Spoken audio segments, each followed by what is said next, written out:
next to one another is everybody needs some elbow room, elbow room. It's nice when you're kind of cozy, but not when you're tangled nose to nosy. Oh, everybody needs some elbow, needs a little elbow room. That's how it was in the early days of the USA. The people kept coming to settle, though the East was the only place there was to go. The president was Thomas Jefferson. He made a deal with Napoleon. How'd you like to sell a mile or two? Or 3 or 100 or 1,000. And so in 1803 the Louisiana Territory was sold to us without a fuss and gave us lots of elbow room. Oh, elbow room, elbow room. Got to get us some elbow room. It's the West or bust. In God we trust. There's a new land out there. Lewis and Clark volunteered to go. Goodbye, good luck, wear your overcoat. They prepared for good times and for bad, and for bad. They hired a Sacagawea to be their guide. She led them all across the countryside, reached the coast, and found the most elbow room we've ever had. The way was opened up for folks with bravery. There were plenty of fights to win land rights, but the West was meant to be. It was a manifest destiny. The trappers, traders, and the peddlers, the politicians and the settlers, they got there by any way they could. The gold rush trampled down the wilderness, the railroads spread across from east to west, and soon the rest was opened up for good. And now we jet from east to west, goodbye New York, hello LA. But it took those early folks to open up the way. Now we've got a lot of room to be growing from sea to shining sea. Guess that we have got our elbow room, elbow room. But if there should ever come a time when we're crowded up together, I'm sure we'll find some elbow room up on the moon. Oh, elbow room, elbow room. Got to get us some elbow room. It's the moon or bust. In God we trust. There's a new land up there.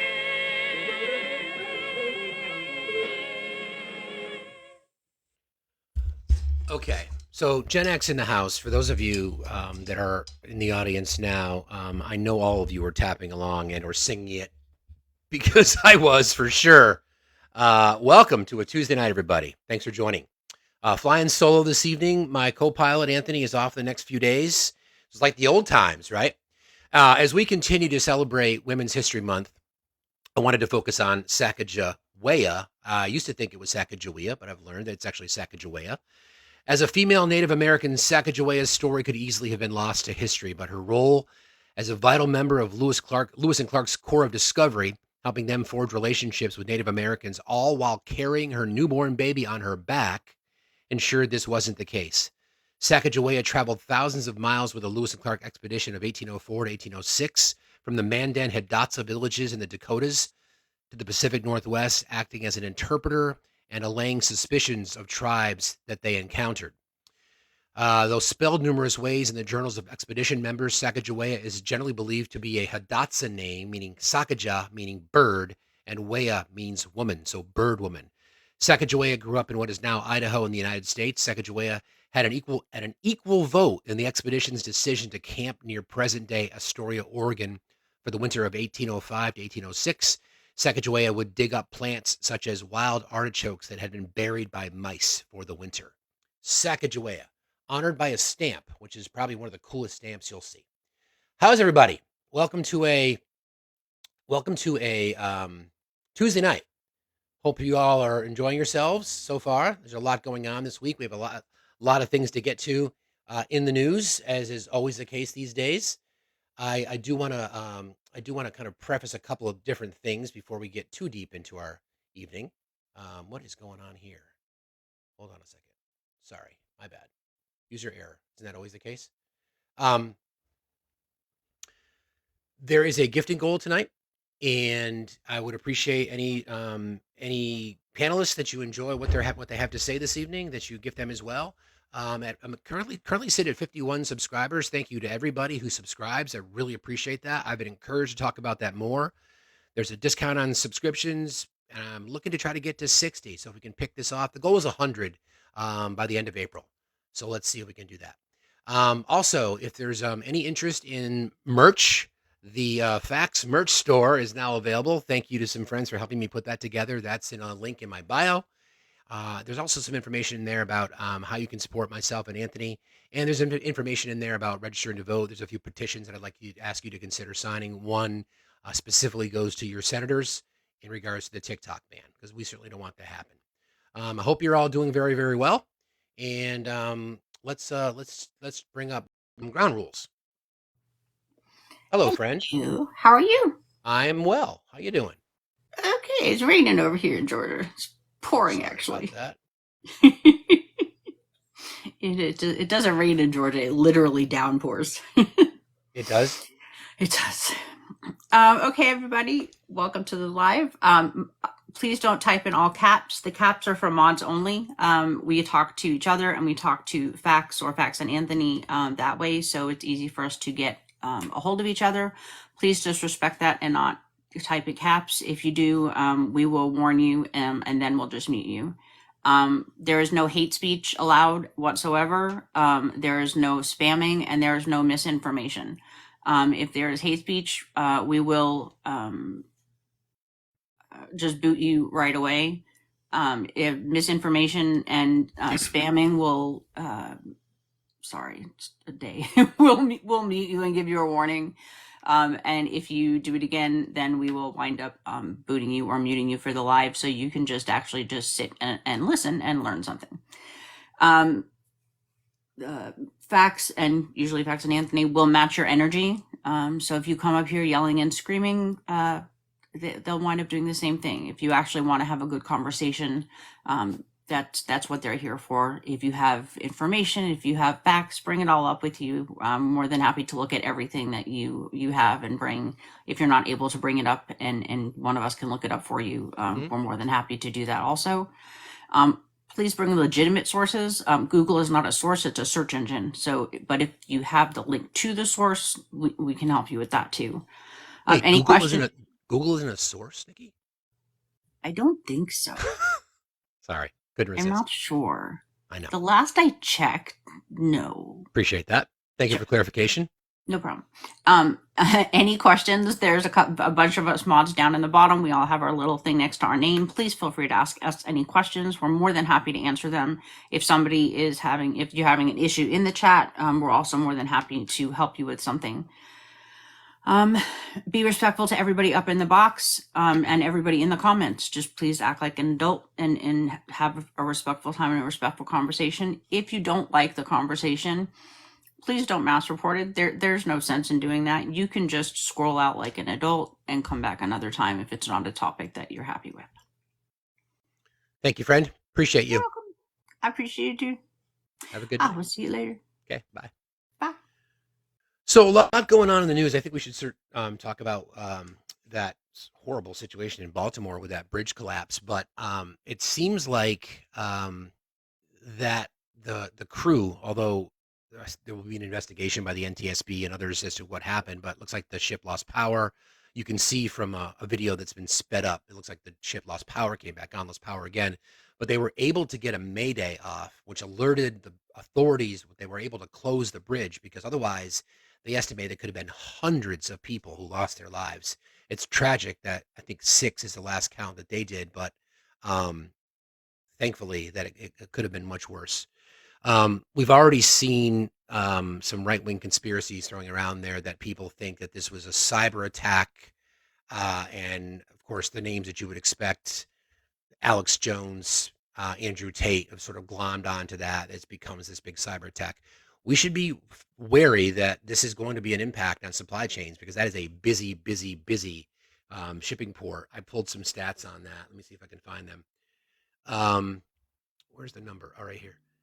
Last year, the Port of Baltimore handled a record 52.3 million tons of foreign cargo worth around $80 billion, according to the state. In addition to cargo, more than 444,000 passengers cruised out of the port in 2023. So that's a big deal that happened. So again, could have been much worse. Okay, turning our attention to SCOTUS, because I think this is another big news item of the day. There was a hearing today on mifepristone. Mifepristone is a drug used as a part of a combination of a couple of drugs for medical abortions. And from the reporting and from some of the sound bites we heard, it seems like a lot of the judges are very skeptical of this. First of all, whether or not it had standing to even be presented to the court to begin with, we'll see.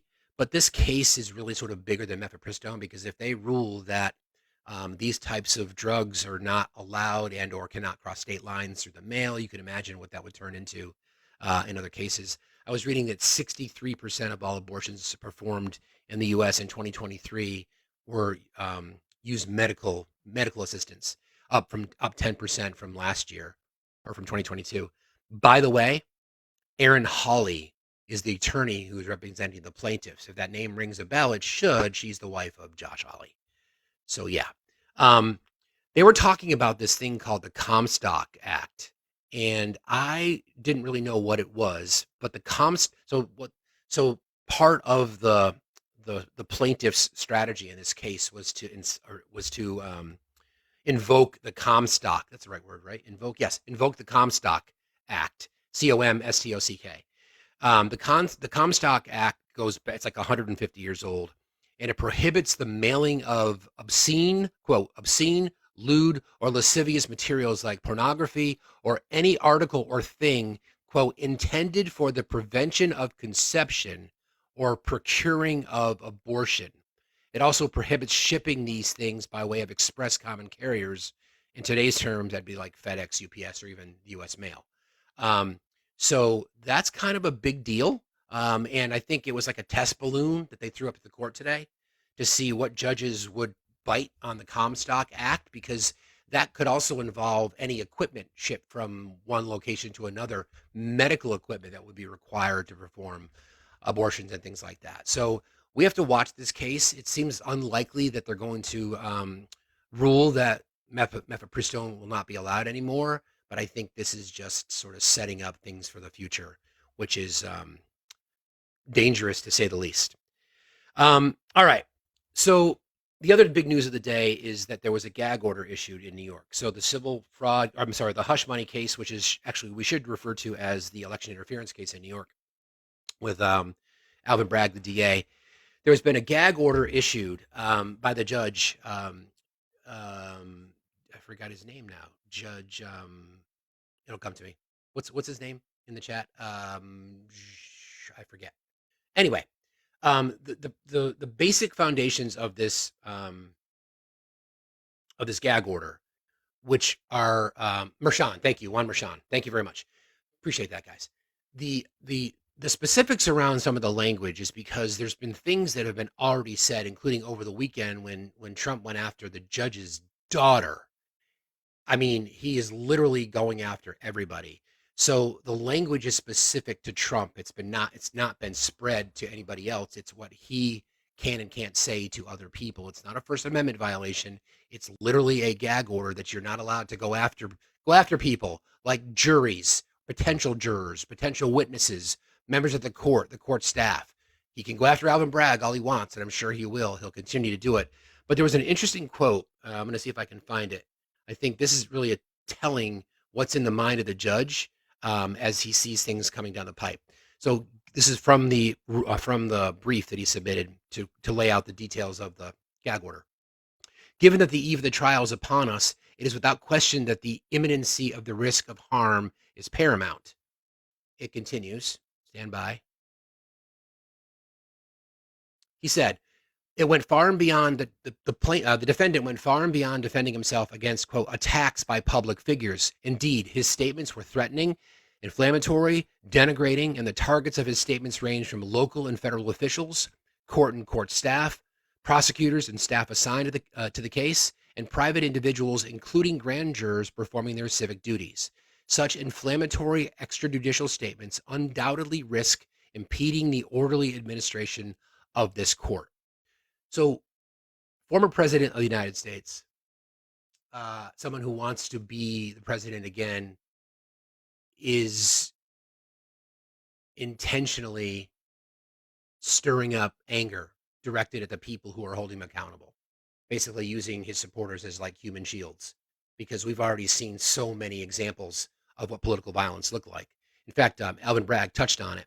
In 2022, the NYPD's Threat Assessment and Protection Unit, also known as TAPU, logged 483 threat cases against public officials, only one of which involved threats to the district attorney, his family, or employees of his office. In 2023, TAPU logged 577 threat cases, 98 of which involved threats to the DA, his family, or employees in his office within weeks of the indictment being dropped. So we've got examples. We know about the voicemail that's been left on the voicemail of Tanya Chutkin in D.C. I said it before, but I think it's worth saying again that he wants to use his supporters as human shields. It's obvious. He's threatened everyone, and he uses his platform. He uses his platform to reference as many dog whistles as he possibly can, and I think it is a proof positive that there is a two-tiered justice system in this country, and it works in favor of rich white men of privilege, and we see it every single day. So we'll be following that. I'm sure there'll be updates throughout the evening, but I think that's the story as it sits for now. Everybody, please tap and like and share and do the usual. Let's try to drive some traffic out there. I would really appreciate that. There's news from RFK, and this is an interesting question I'm going to be asking MAGA in a second. So he's picked his vice presidential candidate. Her name is Nicole Shanahan. You guys all know Nicole Shanahan, right? Yeah, me neither. She has absolutely no political experience whatsoever, but she's super rich. In fact, she was once married to Google co-founder Sergey Brin, and they met at a yoga festival. So MAGA, I know a lot of you have said that you're done with Trump, but you would vote for RFK. So here's the question. You would vote for somebody who was once married to Google's co-founder, and they met at a yoga festival. Curious. That'll be interesting. I can't imagine how you guys are going to resolve that one in your head. The reason he did this is strategic. Nothing wrong with him from my perspective, Stropedo. I'm just saying. This is a strategic move because he's broke. RFK can't raise money. He can't get on every single state ballot, and she's got deep pockets. And she is, there's rumors that she's going to pump immediately like $10 million into his campaign, now her campaign. So we'll see. I think it's sort of a disgusting display. People expect to take this candidacy seriously. She has no political experience whatsoever. None. Like less than none. Just a big pocketed donor who was willing to fund this campaign for whatever reason, attention or whatever else. Doesn't seem to matter though in this day and age. From what we're seeing from some of the polling regarding RFK, it looks like he's potentially taking votes 50-50 from both Biden and Trump, which is to be expected. He's not a threat. He's more of a nuisance and an annoyance, something that we need to kind of keep our eyes on. But that's where we are. That's Robert F. Kennedy. And as a reminder, the entire Kennedy family has recently come out in support of Joe Biden because they know the truth about their cousin, uncle, brother, or whatever he is. He's a joke. He's a vaccine denier. He was the one that said that the vaccine was targeted to go after particular ethnic groups. He's a despicable human. All right, let's bring up Erica. Hello. Hello. How you doing? I'm good. Thank you for your news flash earlier. My pleasure. I was like, where am I? I saw you guys, and I saw that news flash. So I was happy to share it. I've been spending some time watching The Ship and the Bridge. I don't Great. know. Have you watched it closely? I saw the video that I think everybody else has seen by now, and then the sped up video where you could see the lights go on and off on the ship. Yeah, yeah. I'm seriously wondering whether there's something wrong with the ship, to be honest. There seemed to be some smoke pouring out of the top of it. Yeah. And then the lights went off. Um, but you know, obviously I was in a live that you came into earlier. Mhm. One of the guys in the comments was saying, "Oh, well, Biden said that he's going to pay for the whole thing out of taxpayers' money. Why wouldn't you pay it out of the ship insurance?" And it took all my patience and strength to let him know that insurance money takes time to come through. It takes time. Doesn't matter whether it's a big claim, or particularly with a big claim that has to be investigated. And you want to rebuild that bridge as soon as possible, because it's important for the people in the surrounding area. Yeah.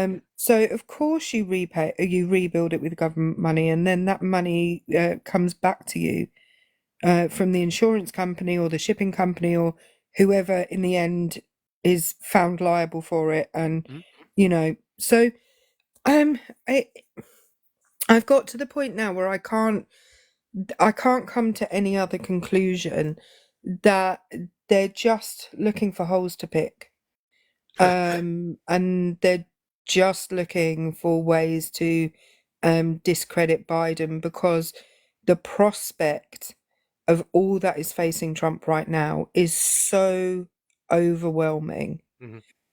Um, that where else do they go with it? Like it, I think there's only so many times that you can argue that these things, that the charges facing Trump, the civil cases facing Trump are political.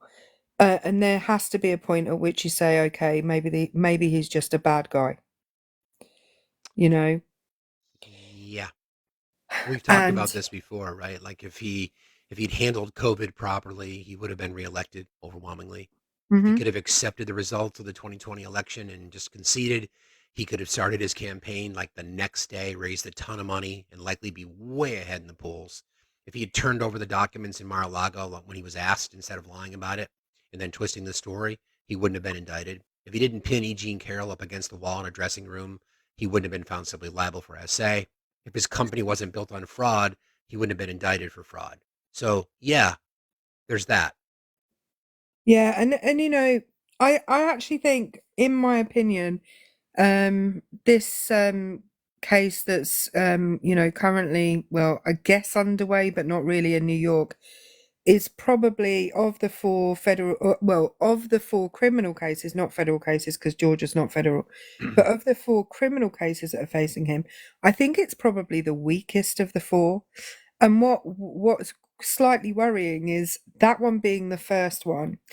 If nothing happens to him because of that case, which, let's be honest, it might not, because it's not the strongest of the cases, the Mm, documents case is slam dunk, as yeah, long I as don't. Cannon doesn't Right. I don't get in the necessarily way. agree that it's a weak case. I mean, if you're stacking them up, it would seem like it's the one that is the weakest, but it's still paper.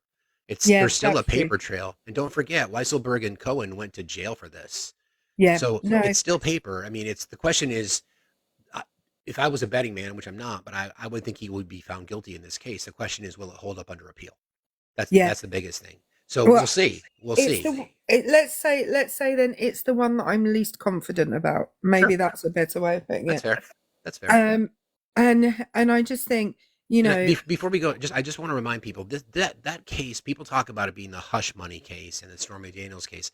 That's about election interference. Like Mhm, if you've been reading back, Alvin Bragg for the past few months has been saying the same thing, because the the the reason that they did this, the reason the hush money was paid, the reason that the National Enquirer was involved in this was to kill the story, right? And that was because the Trump team didn't want information to come out about this during the campaign, because it was the summer before the election.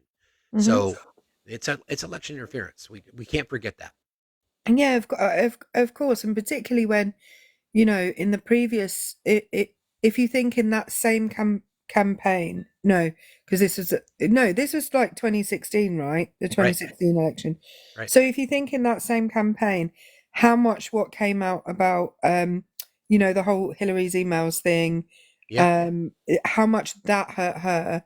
The question is, how much would this have hurt him had it come out? You know. Exactly. We'll never And know. yeah, and you're absolutely right. It's 100% election interference.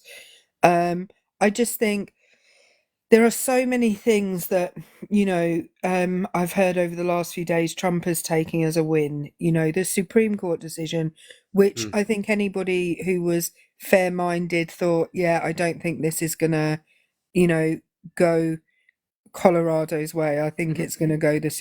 I think it's, you know, that's too much to ask.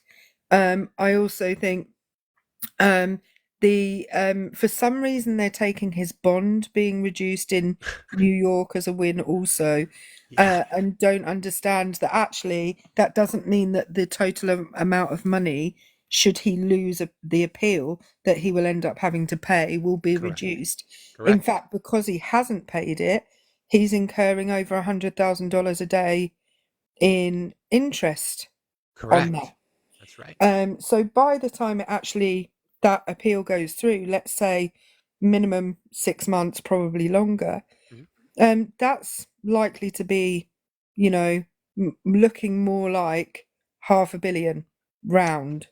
Yeah. What's a $500 million between friends, right? Well, I that's mean, it. Well, yeah. I lend you that amount all the time. Totally. Yeah. Speaking of which, I'll pay you back with my Soros check. I was going to say, at some point it's got to come back. But no, I am every day perplexed both by the new ridiculousness that comes up, but also by the unbelievable retelling of stories that I thought were put to bed 2 years ago or 3 years ago. And I just wish that they could all get the same newsletter. You know, but they're all on different pages. Anyway, I only came up to say hi. Hi. And to to thank you for coming in earlier and to put in my my couple of pennyworth. The last one thing that I will say is, and again, I feel like I can give you a global perspective on this. Please do. Where you said Biden is better than Trump in every way, prove us wrong. Well, I can't. I can't prove you wrong on that. But what I can say is, as a citizen of the rest of the world, everything is just a lot calmer with Biden in charge. You're not worried about what he's going to say overnight, what kind of you know, controversy he's gonna bring up with another world leader next. And I know what it was like living here, but I can't imagine what it was like living there during Trump's 4 years, when you had no idea what he was going to say from 1 minute to the next. And, you know, as much as the worst thing that Joe Biden will do is nothing. Correct. You know, the worst thing that Donald Trump could do, nobody knows, because he hasn't even thought of it yet. And it will come up at the drop of a hat. Well said, Erica. Thank you very much. Appreciate Love you. you Always appreciate your perspective. Thank you, friend. Love you lots, and we'll speak soon. You too. Back at you. Bye. It's always great to get perspectives outside of our country, and Erica's great. I've been in lives. We share something in common. We both do stand-up comedy. I'm sure she's better at it than I am, but I think she's right. The perspective of the world is different without the chaos in charge.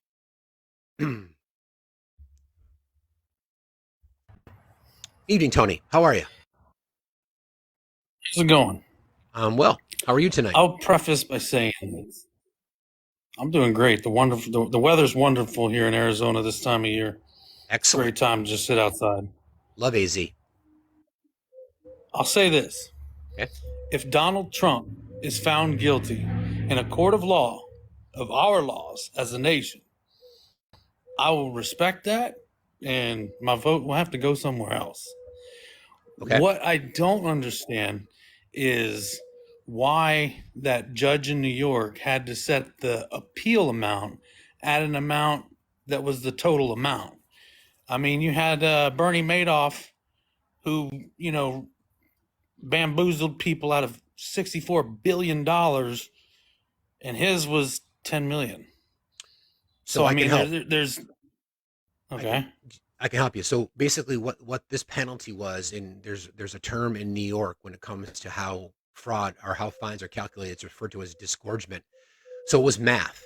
So what the judge did is just determine ill-gotten gains by committing fraud, which is what he did, to increase his property value to get loans, and to decrease it to get rebates, to get tax breaks, to use conservation easements to get tax breaks. So he did all this math over decades, and that's the number that he came up with. So the amount of money that Trump would have gotten from the preferred rates on interest on loans, and the money that he would have saved by not paying the taxes that he should have. So that's where the math came from. Okay. My second thing is, do you understand that? That's because that's where it comes from. Yeah, I get that. Okay. I think that every citizen, because it shouldn't be just exclusive to him. Every citizen is due process. And he got due process. He's going to run his stuff through the appellate. And if they determine that he's liable, if he has to pay that money. That's right. Huh? He did get due process. Yeah. Yeah. My next thing is Ukraine. Mm-hmm. I don't understand. Well, I do understand that people are misled into thinking that we have an obligation to help Ukraine defend itself. You don't think we do? Due to the Budapest Memorandum. Yeah, it's a commitment. But the Budapest Memorandum, huh? It's a commitment that we made. Correct. But when that commitment was botched, was when Russia came in and annexed the Ukraine in 2014. Different circumstances. President Obama. Different circumstances though, Tony, because Crimea was never really settled land. Both Ukraine and Russia made claims to it. So they're different things. I've heard this argument before. They're different things. So it doesn't apply. Okay. But I mean, you could make the case that the U.S. should have done something. We did continue to spend. Well, that's not the sole reason why I think the U.S. didn't fall under obligations to help Ukraine.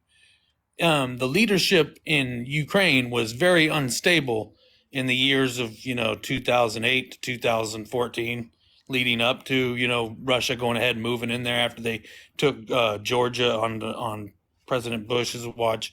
Sure. And I kind of feel like NATO has had a hand in this by, you're Putin, right? And you own Russia, right? Now all of a sudden, this big North Atlantic Treaty Organization of countries is moving to your doorstep, claiming, getting territories on their side and stepping up to your doorstep, like when they tried to bring Ukraine and Georgia into the NATO realm. That's not true. No. So Tony, I guess the concern I have with this is I feel like you're justifying Putin invading a sovereign nation. That's what it sounds like to me.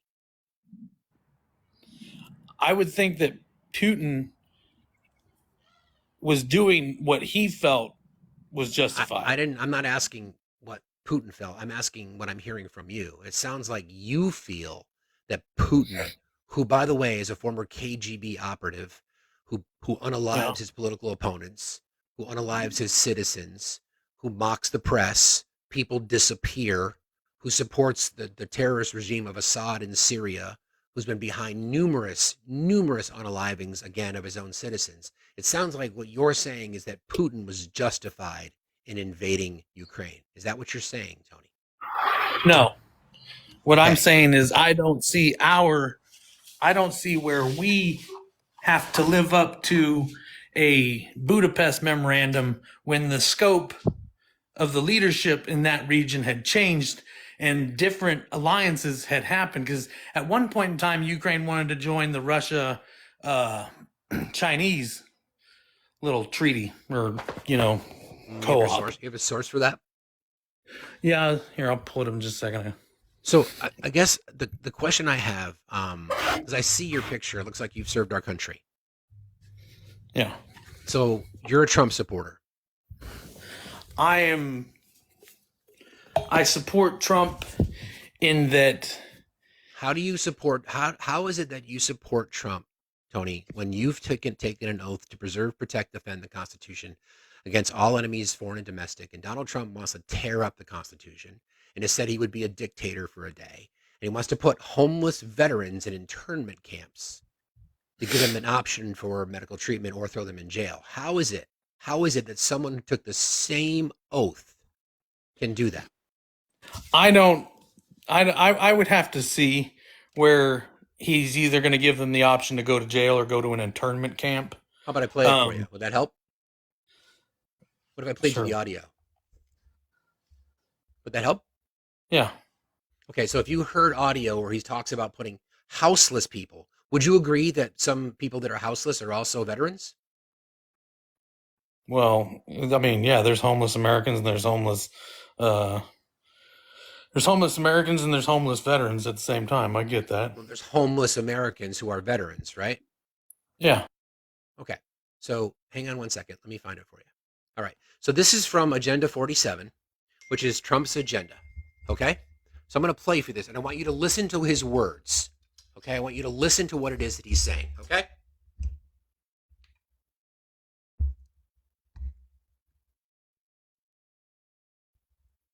Ban urban camping wherever possible. Violators of these bans will be arrested, but they will be given the option to accept treatment and services if they're willing to be rehabilitated. Many of them don't want that. We'll give them the option. We will then open up large parcels of inexpensive land, bring in doctors, psychiatrists, social workers, and drug rehab specialists, and create 10 cities where the homeless can be relocated and their problems identified. We'll open up our cities again, make them livable, and make them beautiful. So, Tony, arrest houseless people. Okay, he didn't say that he was going to arrest them. Should I play it again? He brought up, okay. Do you need me to play it again? Because he literally said the word arrest. Yeah, play the arrest. I didn't hear the arrest word at all. Okay. Maybe put it closer to the speaker. Yeah, working on it. Ban urban camping wherever possible. Violators of these bans will be arrested. Arrested. They will be given the option to accept treatment and services if they're willing to be rehabilitated. Many. Okay. See that right there? He did arrested. Yes, Tony. he did say the word arrested. However, I'm not going to say it's being taken out of context. It's like, how can it be taken out of context? It's his words. Tony, did he or did he not say that he would arrest houseless people? Yes or no? No. He didn't say that? No, he said they face arrest if he's trying to help them by moving them to a place where Let's listen to it again. Let's listen to it one more time, okay? One more time. Ban urban camping wherever possible. Violators of these bans will be arrested, but they're Violators of these bans would be arrested. Urban camping, he's referring to people sleeping in the street. Tony, stop pivoting, bro. Seriously. Okay. Arrest houseless people. You and I agreed before I played that some of your brothers in arms and sisters in arms are also houseless. So are you cool with your brothers and sisters in arms being arrested?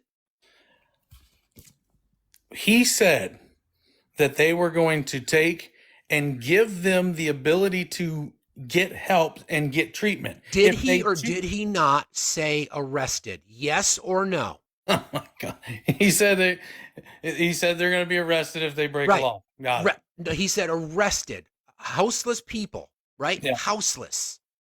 Homeless vets.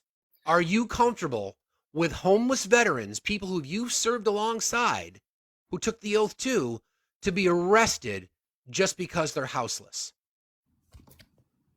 No. Okay, that's the guy you support. Do I get to talk? I mean, because the woman that just came on and gave the whole do this, don't do that narration said that as long as I keep it, you're going to match that energy level. You're reaching a level a lot higher than mine without because me I'm talking getting to that loud? level. Because I'm talking loud? Yeah. Oh, sorry. Are you triggered by that? No. No, not So, triggered by Tony, that. once again, I want to get a clear answer here. The person that you are voting for, that you support, you took an oath. We already agreed, you and I both agreed, that members who have served our country as well are houseless. He didn't distinguish between houseless people and non-houseless people. He said they're going to be arrested. And I'm asking you if you're okay with that. You said no, you weren't, but you're still going to vote for this guy. He said that they were going to put bans on people sleeping in the streets He said arrest, Tony, if they violate those bans. You're not, which is sleeping in the taking street. the totality of the comment. Which is sleeping in the street.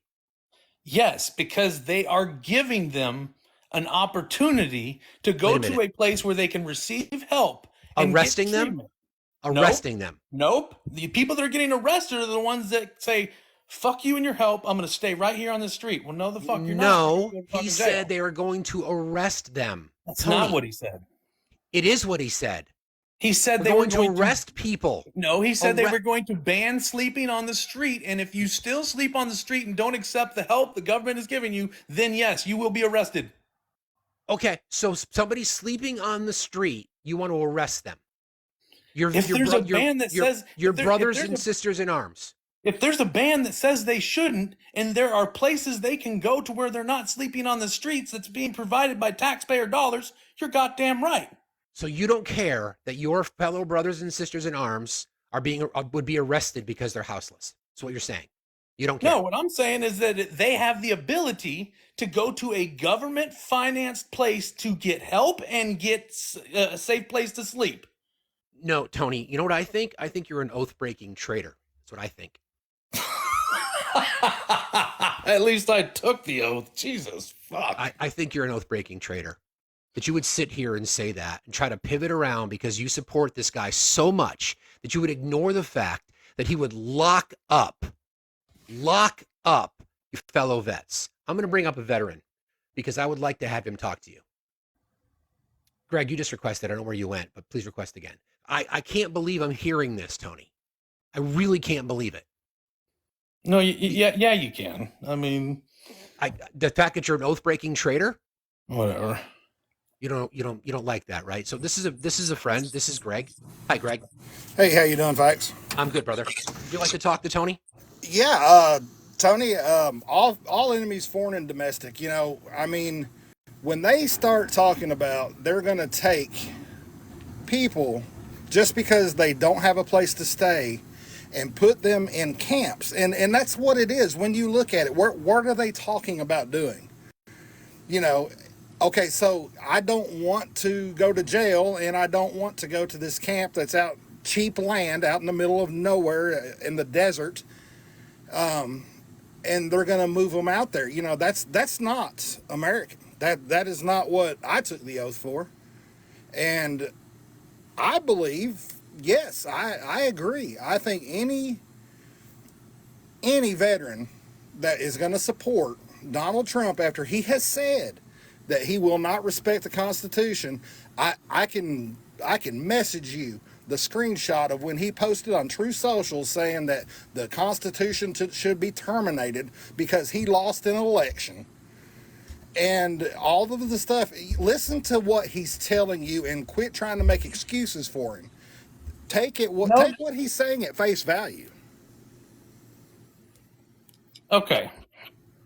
Do you notice that the amount and the length of time that Facts Still Matter guy was able to speak without me speaking over him? And then when he brought you up, you were allowed to speak without being spoken over? Well, it's because making a point, Tony. I get that. But it was courtesy of me to not interrupt the guest that you brought up.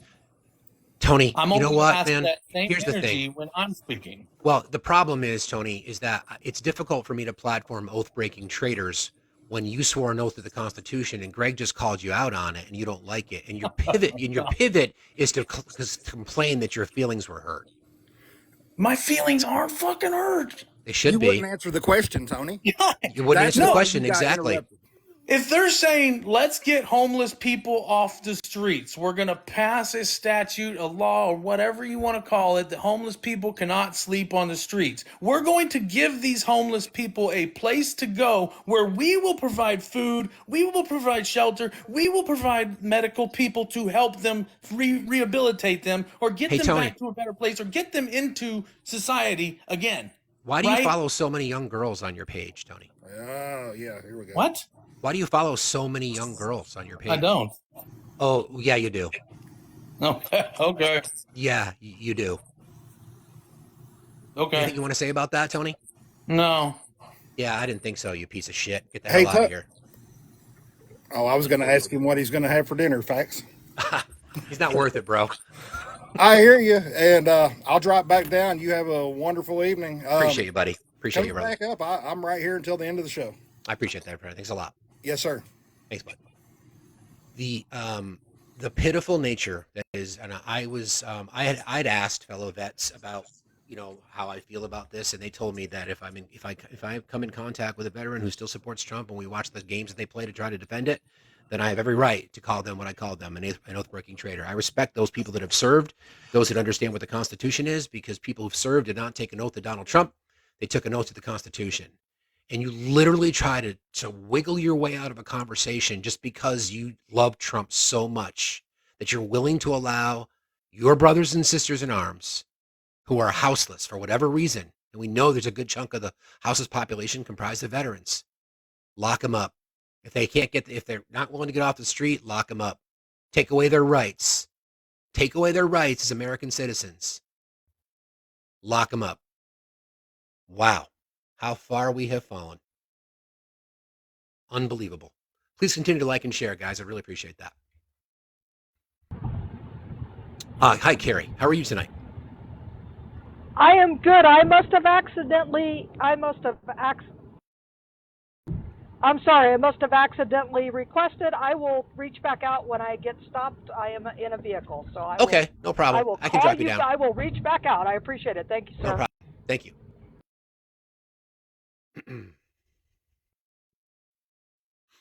Please continue to like and share, guys. Really appreciate that. Hey, Theo. How are you tonight? Hey, what's up, man? How you doing today? Doing fine, thank you. What's on your mind? Yeah, I'm a vet as well, and guess what? I had some thoughts of trying to take care of the homeless, and they were in the same line of what Trump was talking about. But guess what? It's wrong. I also work for social services. I had people who actually were homeless and did not want our help. So the part of being American is having a choice. And something like, wanting to live out in the streets, that's their choice. It shouldn't be something that you should be arrested. And that never came in my mind. But, trying to help them, that's the part. And this guy he kept on jumping around, and then he wants to argue. I don't understand it. Why do you want to make an argument and deflect away from what the subject is? It just baffles me. Yeah, I mean, we see it a lot.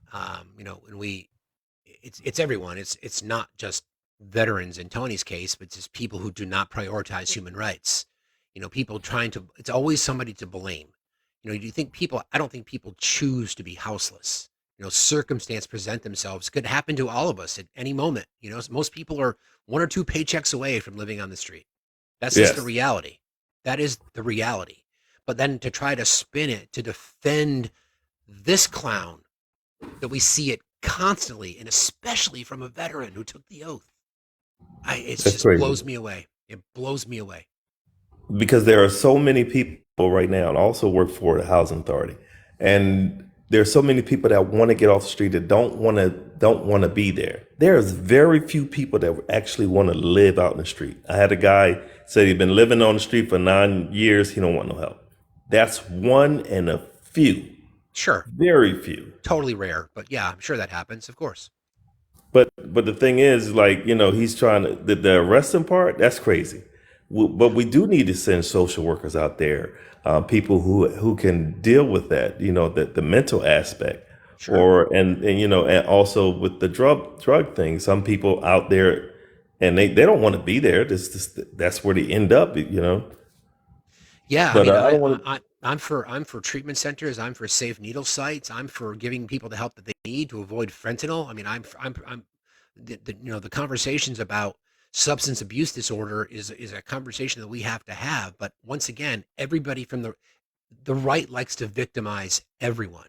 Now, literally, the people who support Trump are okay with them being called suckers and losers, veterans, are okay with mocking John McCain, who's a war hero, are okay with with Trump taking Vladimir Putin's word over our military intelligence when it was known that Putin put out bounties on the heads of soldiers in Afghanistan, and the list goes on and on. And now he was okay with locking up houseless vets. How He's far we have fallen. ridiculous, man. The evilness is here. But I don't want to take up too much time because we're in an agreement. But I appreciate you, man. I always Appreciate you, brother. watch you. Thank you, man. Keep up the good work. Appreciate you, brother. Have a good night. It's just frustrating, you know. It's just we see it. You know, there's things that we expect about from certain people, but you know, I was always under the belief that you know you would revere our veterans, and I still want to, but I can't do that for somebody who literally will simp for this guy, no matter what. What happened to your oath, your honor, your integrity? Defend the country, the Constitution against all enemies, foreign and domestic. This guy tried to overthrow the government to stay in power, and people defend him. I just don't get it. Don't get it. It's nuts. Hi, Good evening. How are you? I'm doing good. How are you? Doing fine, thank you. What's on your mind tonight? It's been a minute. Well, it's just more about you know, the what Trump was saying about the homeless and rounding them up and such. And I was talking with my wife the other night about this, and she when I first met my wife in Scotland, she was a lawyer and she's now a magistrate, and she deals with quite a lot of issues. And one of the results that happens sometimes is people get divorced or someone dies. You know, they either lose a son or a daughter, or they come back from war, or they can, you know, they can get the crap beaten out of them in a nightclub and they end up with mental health issues and such. And a lot of these poor people end up on the streets, they end up homeless. Sure. Many a multimillionaire has gone bankrupt and ended up on the street.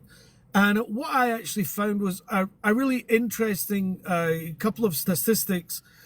When you listen to lives like yours and then you read some of the comments and the really negative sides that come off in the comments, you know, calling them drug addicts or alcoholics, they don't want help, stuff like that. I actually discovered that around 82%, it's a very high percentage of the people who end up homeless, they actually become drug addicts and alcoholics because of their situation. It's not because they were before. They do that because they self-medicate, because they can't believe to start with they're actually in that situation. You imagine living for even 2 days on the streets of New York in the winter time. I've heard that same stat too, like it's 80%. I've heard that number as well. It's a high number. Yeah. Yeah. But I'm sorry, but if I was on the street, I would be drinking something to numb the cold, Of course. and numb everything. I'm not going to put myself on a pedestal the way that these people seem to put them on themselves on pedestals. And that guy that was apparently a vet, you know, I don't think that guy's ever had any honor. I really don't. It's either that he's just being completely disingenuous, or he's just really hateful. And it's something I've found with a lot of Americans, you know, since Trump lost, is that they're just full of hate and spite. And it's just really surprising that there's around 40 million of them. Who would ever have thought there was that much hate in America? I don't know. I would never have thought it. Anyway, Yeah. I'm sitting in the car park, and I just wanted to have that quick word before I started driving. I appreciate it, brother. All right, sir. Well, Thank you, all the friend. best to you. You All too. right. Appreciate you joining. Bye. Have a good night. Sure. Yeah, we have a saboteur in the chat, by the way, somebody who honestly believes that Vermont doesn't exist, but I'm not going there because I'm in a good mood. Anywho, we see it time and time again. It doesn't necessarily matter what walk of life you come from. We always find people who will apologize for this clown. And it doesn't, we see it. You guys, we've all seen it. But the veteran piece and the women piece, quite frankly. Tomorrow night, we're doing a live that's dedicated to that conversation with Republican / MAGA women. I really hope people can join because I've been trying to unlock that code for a long time.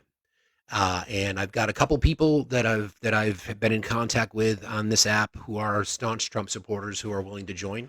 I want everybody to come because I really, really need to know why, how. So that conversation is going to be tomorrow night. We'll have more of those. I want to thank you in advance to my partner in crime tomorrow night, Diane. And then the veteran piece, right?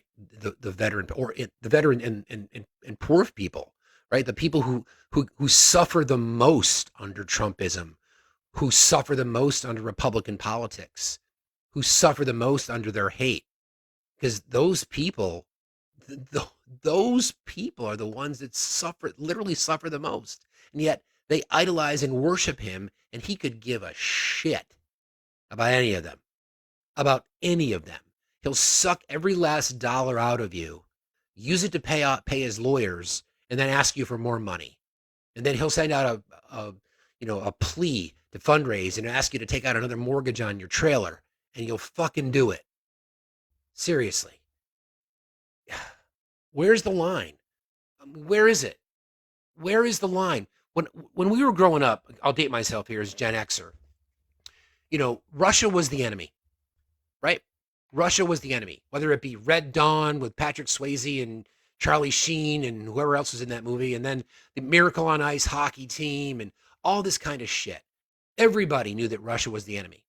And then the era of Trump and right-wing media, all of a sudden we have Putin apologists. We see it every single day, questioning why are we in Ukraine?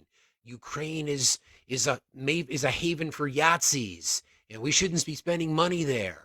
And Tucker Carlson goes for a visit, and you say, well, did you see Tucker? I mean, maybe Russia's not so bad. I mean, give me a break. We just had the elections in Russia. And by the way, he didn't have anybody to run against because his political opponents are either unalived, missing, or in Alexei Navalny's case, they just dropped dead of sudden death syndrome. Yeah, that's what dictators do. And your guy, this one right here, said, I'd be a dictator, but just for a day. I don't know about you guys, but I don't recall any moment in history where a person becomes a dictator and then they give up power. Veterans, this is the guy you want? This is the guy you want. The guy that was just gagged today at a New York courtroom because he can't keep his mouth shut. He goes after witnesses, potential jurors, even the daughter of the judge. And that's the guy you want representing you? The guy that pinned E. Jean Carroll up against a wall and S8'd her, and your argument is because it was a civil case? Really? The jury said that he forcibly and deliberately penetrated her vagina with his fingers. And she could not confirm in her testimony whether it was his fingers or his dick. And that's the guy you want? That's the guy you want. You will spin it and twist it in every way possible, and you just don't care. It's crazy. Hi, Carrie. Welcome back. Hi, Fax. Sorry about that. I That's must okay. have been tapping away and requested earlier. I just want to remind folks, and I think it's important because we lose sight of history, that at one point we rounded up a lot of Japanese people in our country. Right. And if you were to go back and have a conversation, and obviously it's in history, museums now, but if you were to have a conversation with the folks that lived the life of, and we did that on a different premise. Yes, it wasn't we're just rounding them up because they're houseless. and they were we called them a threat, even though most of them were not threatening. They wanted to be here, wished to be in our country, wished to be American citizens. However, that same premise with the rounding up houseless people, if you go back and look at that history of the Japanese, those conditions were horrific. Absolutely. And those people lived in a horrific situation. Now, they're peaceful people and they made the best of it that they could, and they really, but thriving, getting help, even basic sanitation was a struggle. And anybody who thinks we're going to buy up land in the desert or wherever we're going to do it, and we're going to round up the houseless people, and somehow it's going to be great and they're going to get help, we are fooling ourselves. That has never been an American. We don't do that. And unfortunately, that's the sad part of our American history. We don't take care of people that we round up for whatever reason and try to help them get better. We prove it every day. We don't have enough mental health in this country for the people who need it. How are we going to find it for the houseless people in a camp somewhere? We're not. I don't know about you, Carrie, but it sounds like fascism to me. Yeah, absolutely, absolutely. And that was all I wanted to say to Tony, because he served. This is the history of what our military did to people, and if the same people, we're going to do the same thing, because that wonderful dictator for a day guy, the orange clown, he's not going to be a dictator for a day, and he is going to proceed to go round up all the people and put them in camps, and they won't be there for help. They'll be there because we don't want to see them. We don't want the trouble. We don't want the eyesore, and that's the shamefulness of the whole thing. And right. and you got guys like Tony who are all bought in, like, oh, it'll be great, they're going to get help. No, they won't. And No, they won't. if we're fooling ourselves if we believe that. But that was all I had. I'm always watching. I appreciate your show, and thanks for having me up. Thank you, Carrie. Appreciate you as well. Thanks a lot. Take care. You too. Yeah, I mean, we talk about history. I've gone on this platform many, many times and said the reason that we have to continue to teach history and talk about it so that it doesn't repeat itself. And the example that she gave is real. Happened on our soil. Many of the people that were rounded up in fear of Japanese people at that time were American citizens, and they got rounded up because of the way they looked. We know how the right feels about brown-skinned people, black-skinned people, members of LGBTQIA, the poor. You think you're immune? You genuinely think you're immune to this fascism? Really? You're in a weird spot if you think that. Once again, to reiterate, you took an oath as a veteran to serve our country. At the moment in time when you did it, what was the reason behind it? Why did you decide to serve? What was it to drew you to what less than 2% of our population has ever done, to serve your country? What was it that drew you? And then what happened during that time where you've become a sycophantic follower of this guy and not the Constitution? And you'll apologize away everything that he says. Because of what? Because you're afraid of brown people? You're afraid of black people? You're afraid of women? You're afraid of LGBTQIA? What is it? You're afraid of the elite? But yet, you'll take his word for everything? He called you suckers and losers. Suckers and losers. He didn't want a disabled vet to be anywhere around him again because he didn't like the way it made him look. Questioning in front of John Kelly when they were standing at his son's gravesite who served his country, saying, what was in it for him? What was in it for him? I believe Vladimir Putin over U.S. intelligence because Vladimir Putin told me that he didn't put bounties on American soldiers' heads in Afghanistan. That's your guy? Really? After all this time, that's your guy? Have you stopped for just a second and asked yourself how far you have fallen when it came to I'm still talking to veterans, that once you've taken the oath, that journey that you've been on. Now, we know from veterans that I've talked to that Fox News is pretty commonly played at most bases around the world. That's part of it. The poisoning of your mind from right-wing echo chambers. And this is what's happened. This is the result. Questioning why we would be defending a country who was invaded by a thug, who's committed war crimes, who's unalived his own citizens, who disappears journalists, who disappears political opposition. That's the guy that you support. This guy who idolizes him, who wants to be him, who wants to be a supreme leader, a dictator. And women, you support this guy too, who fantasized about having sex with his own daughter, who raped his former wife. Yeah. Who pinned E. Jean Carroll against a wall, who walked in on Miss Teen USA contestants, who said to a 10-year-old, in 10 years, I'll be dating you, who bragged about grabbing women by their genitals. That guy. That's your guy. Why? Because you're afraid of brown people? Because you think Joe Biden's too old? Really? Thank you, JJ. How did we get here? And you guys mocked the left. You guys mock the left. Why? Because we care about human rights?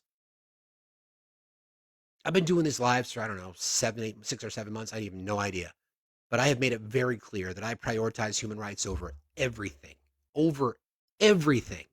And you expect us to sit down and why can't we just get along? We can't get along because of the examples of the things that I just gave you. You want to talk tax policy? I'll talk tax policy with you all day long. I love that shit. But not until you remove this guy from your thinking. Because anybody who aligns with Trump and the MAGA movement, in my opinion, is a traitor to our country. Completely un-American. And we know that our demographics in our country are changing. We get it. We see it every day, and it's happening. And I forget what the census data says. By 2035, it may not even be that far in advance. 2040, somewhere, I'm not sure. But within the next 20 years, that whites will no longer be the majority in America. And we know that that freaks you out. Get over it. It's happening. If you don't want the world to leave you behind, then figure it out. Because it is happening in front of you. Progressive society doesn't need your hate. Progressive society doesn't need your loyalty to people who espouse his bullshit. Don't need you. Don't need you. Because you don't care about the things we care about anyway. But you're afraid of drag queens. You're afraid of books. You're afraid of Carhartt. You're afraid of Bud Light cans. You're afraid of rainbow flags. You're afraid of black mermaids. Are you kidding me? Again, we know I brought HVAC back up last night and he behaved for the most part. But the conversations that you guys have, part of the reason that we don't get much ops anymore is because what are you going to do? You've always been afraid. You're afraid of your shadow, RTP. That doesn't count because Utah is not a real place, apparently. Anyway, we had a conversation with HVAC last night, and he was well behaved from an HVAC perspective, but it's the same delusion. You spin these narratives. You spin them to try to justify what? We all know that you've attached your entire identity to this guy. Your entire identity. Everything that you believe because he told you to believe it. That the justice system is rigged against him, that it's a witch hunt. He's telling you that because of what he's been taking advantage of, that same justice system. Do you think regular you and me, if we committed the levels of fraud that he did, would have gotten our bond reduced by an appeals court? No. Wouldn't have happened. Justice systems in America have always favored white, rich men. Always. Can you just take a step back for just a second and ask yourself, maybe there's something to it. If he didn't fuck up COVID like he did, he would have been reelected in a landslide, in my opinion. If he just accepted the results of the 2020 election and conceded, showed up on Inauguration Day, done the thing that every other president did before him, he could have started his post-presidential career on a high note, and he could have been overwhelmingly reelected. Overwhelmingly. Coming into this election, I think he would have been the odds-on favorite. If he didn't lie about the documents that he took, 18 months working with NARA, if he just turned them over, he wouldn't have been indicted. If he didn't pin E. Jean Carroll against a wall in a dressing room, he wouldn't have been found liable for SA. Let's be real. He raped her. Okay. If he didn't commit fraud, $500 million worth of fraud, he wouldn't have been indicted. But yet, somehow, it's the weaponization of the government against him. You see it, look, I say it all the time. It's hard to imagine that none of you get it. Everything is a spin. Everything. What about Biden? That's your response. That is your response. We've already seen the right-wing rhetoric coming from people about the boat accident in Baltimore, that somehow it's a psyop, that there's going to be justification for the cargo and the shipping lanes being obstructed for months, if not years ahead, which is going to drive up cost. And your thinking is that that's going to be justification for Bidenomics, meaning that, well, they did it on purpose so that they can keep the prices high. See how fucking stupid that sounds? It's namaste. Namaste right here. Hey, brother. Hey, buddy. So, yeah, I can't argue with anything that you just said. That was a rant. It was a quality rant. I'll give you that. So, yeah, I'm much like you. I'm waiting to see the level of spin with this bridge accident. It's already ridiculous. Mhm. Already ridiculous. Yeah, when you get Alex Jones and Andrew Tate chiming in on things, calling it cyber war, and it was planted, I mean, already you're going to start to see most folks that we're going to see spinning around right-wing circles sharing that bullshit. How in the world is Alex Jones still on the air? I mean, Money. he got hammered in that lawsuit. Why is anybody still platforming him? Yeah, because people continue to subscribe. They don't I care. The same guess. with Joe Rogan. I mean, I think he's got the largest podcast in the world, or one of the largest. Same thing with him. Joe Rogan makes me sad. Mhm. I used to really dig his comedy. Yeah. And he's a good interviewer. He is. Gets good guests. Yep. Yeah. Unfortunately, he lost his mind somewhere. Could have been all the hits to the head. Could have been. And hey, I've had a few of those too. But I know that we've talked about this before, and we had I'm not sure if you heard earlier, but we had another vet, another apologist for Trump come up, and we had my friend Greg kind of came in and chopped him down a few notches, but he just doesn't understand, right? And it's troubling. I don't know how else to describe it. It just fucking irks me that we still have to deal with that. And I'm looking forward to this live that we're doing in a couple weeks. It's going to be about conflict resolution. So it's like the world after MAGA, because we're going to have to coexist in what I would like to refer to as a civilized society. I don't know what society they want to live in, but the sad part, and I mean this as an empath, the sad part about this whole thing is that families have been separated because of politics, specifically him.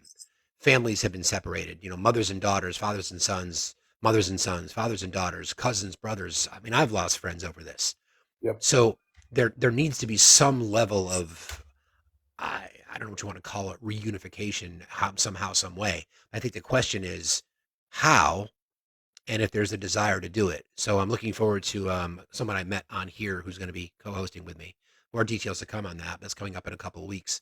I don't know. What about you, Rusty? I know you're cynical by nature, but well, I mean that as a compliment. Yeah, no, I get it. I've not lost family, but I have lost a lot of friends to orange weasel teats. And friends that I thought were capable of critical thinking. Mm. And one friend in particular, he was an old roommate of mine back when I was in school. He and I have known each other nearly 40 years. And when he started sending me DMs, especially when I still had a Facebook account, he would still send me DMs that were just mean and snarky and pro Trump this, pro Trump that, and I'd read them and it's like, dude, you're one of the smartest people I know. Yeah. Why aren't you going to step 2 of your logic train? Mhm. You're stuck at step 1. You make a grand statement, and people who don't critically think will stop right there. And you are capable of critical thinking. Mhm.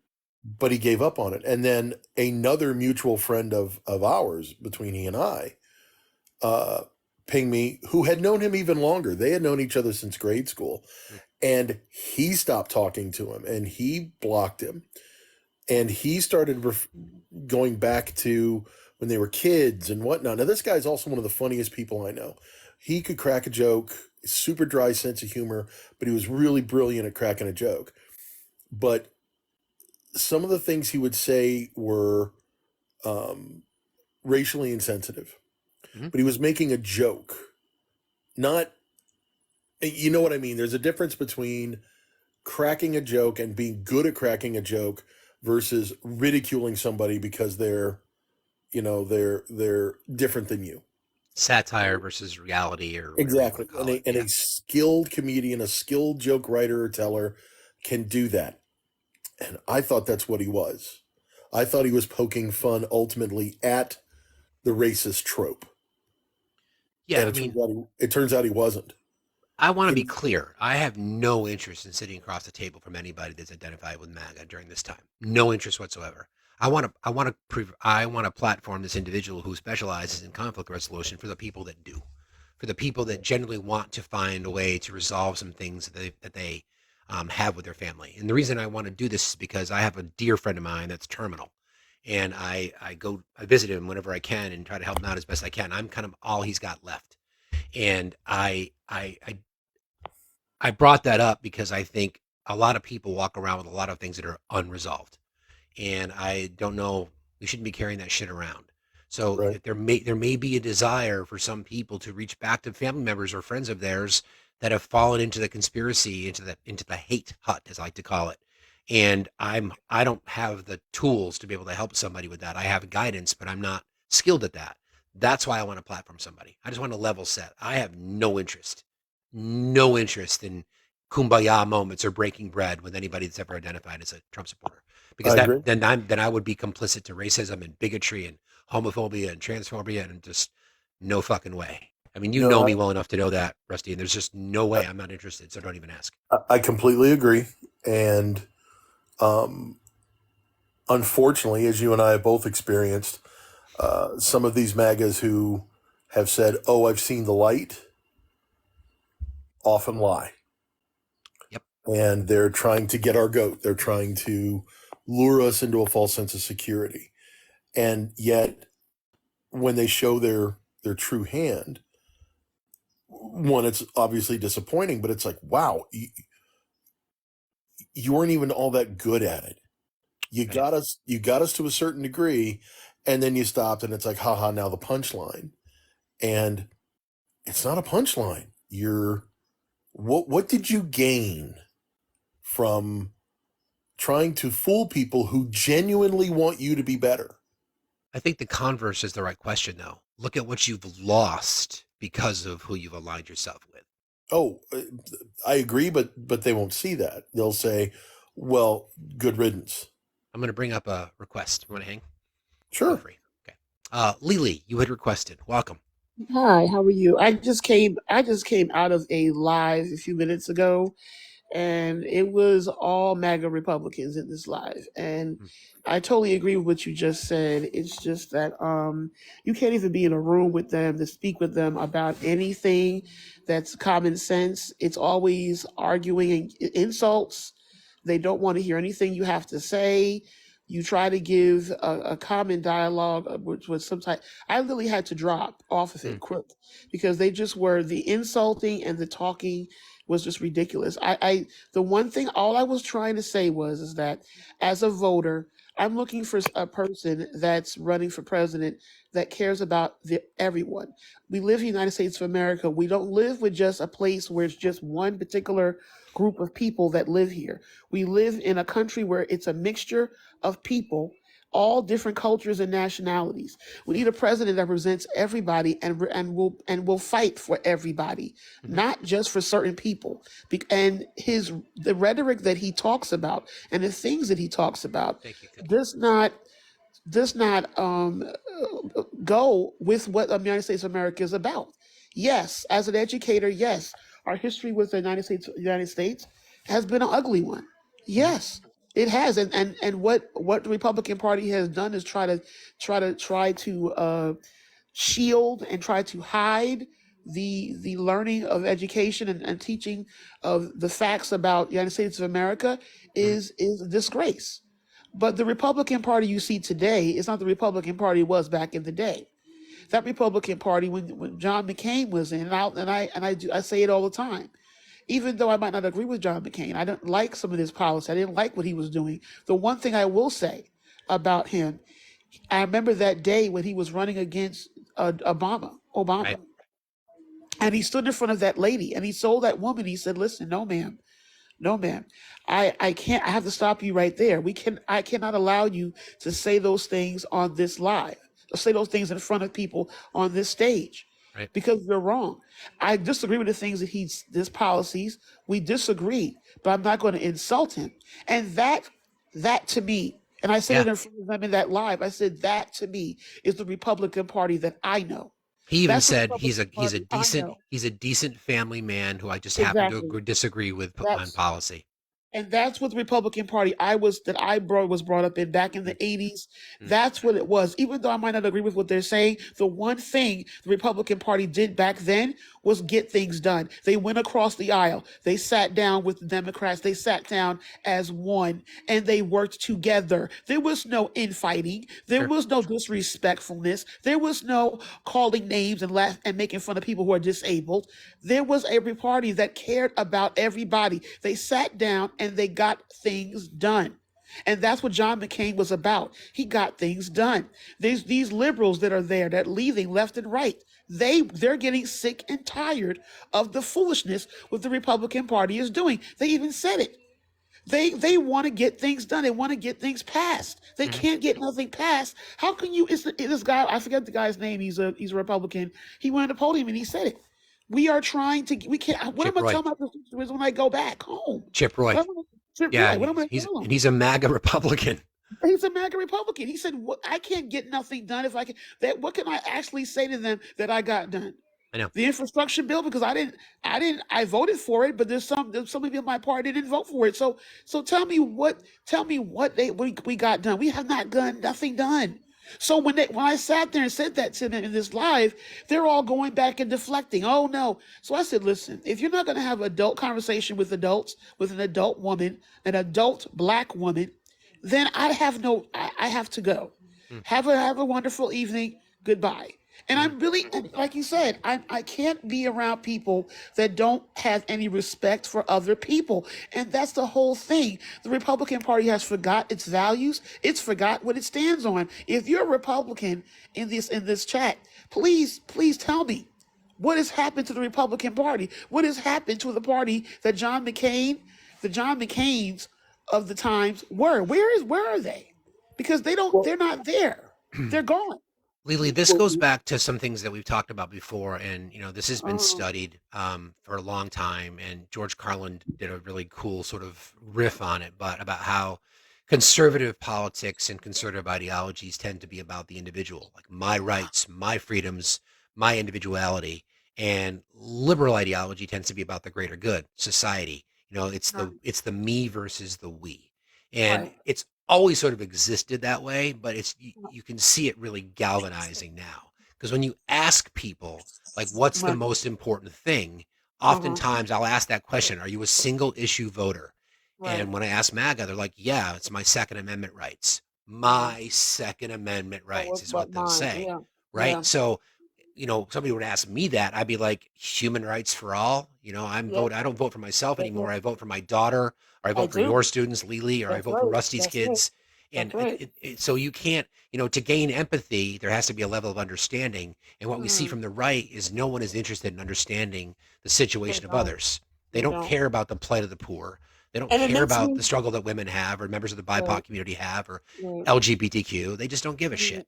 They don't they give a don't shit. care, and it tears it tears me up because I'm an educator. I work with younger children, but my Thank you for colleagues work doing with that. older kids, and I'm trying to teach them right from wrong. And when I go on TV, even though they can't understand what's going on in our world, they're kids, they're little, and to see Donald Trump do these things where he's told not to say something in court, or he's told not to do something and he goes and does it anyway. He doesn't realize the damage he's causing Mhm. when you're doing that, because I'm trying to educate my kids not to do those things. If your mother tells you don't move this cup, and that's the rules of the house, and you go and do it anyway, you're sending a message to them that it's okay to do that. When Mm. you stand there and you say, I can stand on Fifth Avenue and I can, do that, pew pew anybody, you don't realize the damage it's causing when you open your mouth and say that. Your mouth is such a powerful weapon. And it can damage a lot of people by just the words that you say out of your mouth, because kids, adults look up to people, look up to you. Yeah, And when they're taking the stand to pledge allegiance to the flag, they're looking up to you because they're saying that's the president. So the correct. president said that. So if I'm 12 years old or 13, or I'm a little young person and I hear that, I'm gonna say, well, mommy, why I want to be Donald Trump? Because I can stand in front of Fifth Avenue. I can literally go buy a pew pew, or buy and go and do it in anybody. That's not a good message to send to my children. You're right. So it's not about me not liking Donald Trump. It's the things that he says that And it does. disturbs me, because of the things he's not saying anything that's policy, that's teaching, that's going to help people. No, He's making comments and saying derogatory things that's going to harm, that kids are, my future kids, I want them to grow up, they're going to so one day be in those same House seats and Senate seats one day. let's hope. I don't want them growing up thinking like that. I don't want them thinking that, if I'm this color, I can do whatever I want. If I'm no, I don't want them thinking that way. I want them to think that there's rules and there's regulations, and Well we said, have to Lily. follow them. And everybody has to follow the rules. It shouldn't be how much money you make, or what bigger house you have. If you break the law, you have to pay the price for it. Correct. And I teach my kids that. So I don't understand why. And you can tell me this why. Please tell me this why. I'll try. Why in God's name why do people think that that is okay? It's not okay. Do So, you know it hurts? It makes me cry every day well, when it I goes hear back. that, when I hear this. It goes It back to hurts what me. you said earlier. I think it's because first of all, we always know, we've always known that racism, bigotry, transphobia, homophobia has always bubbled beneath the surface. It's always been there, especially racism. But when you have the president of the United States, like you said, with the biggest bully pulpit in the world and the loudest Yeah. microphone, can stand Yeah. there and express those racist, bigoted, transphobic, homophobic, Islamophobic values in front of the world for all the world to see, then that gives Yeah. license to the people who've always felt that way, that they can say it out loud themselves. And it just breaks my heart, because they sit here and they talk about, they believe in God and they go to church. How can you how can you say those things Yeah, when you're not?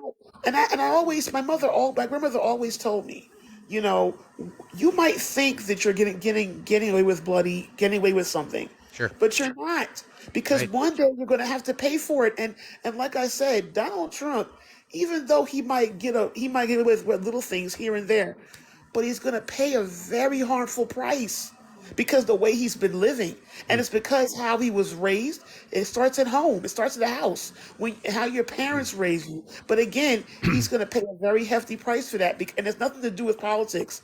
It has a lot to do with the moral value. Right. And really, if you believe in the moral value, you'll understand what I'm talking about. Because when you have to live a very clean and healthy life, because like God says, you have to choose wisely. Choose wisely the things that you do, because what you do, you're going to have to pay for it at the end, and no one's going to be there to help you. It's like drowning in a water. You're like in a pool of water, and nobody's there to pick you out of the water, because you know why? You put yourself in that position. The same thing happened to P. Diddy. I know P. Diddy. I heard about P. Diddy for years back in the day when he was rapping. He did a lot of dirty things back in the day. But guess what? All the things that he did back in the day is coming back to roost. Right. So it doesn't, I tell this to my kids, it doesn't pay to lie, Character to matters. deceive. Character matters, because it'll come back to bite you. So my grandmother always say, do right. Treat people the way you want to be treated. Give the same respect that somebody else that you would want for you or your family.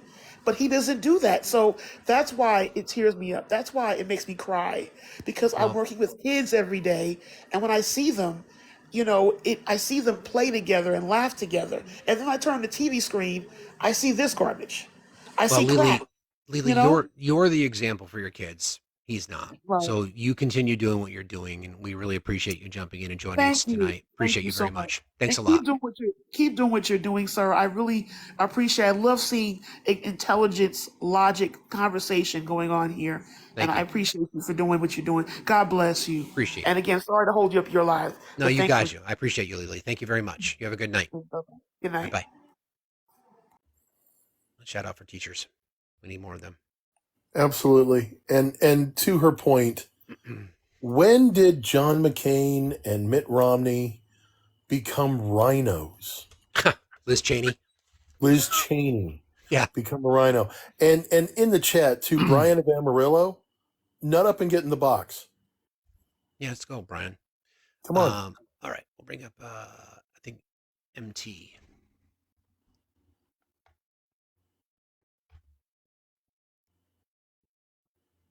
Thank you, friends. Continue to like and share the live. Really appreciate you. There's a gifting goal tonight. Information about the merch store is in my bio, and more coming. So we appreciate you all. MT, does not look like you're connecting. You might have dropped out. So I'll drop you down and you can reconnect and you can request again. Come on up.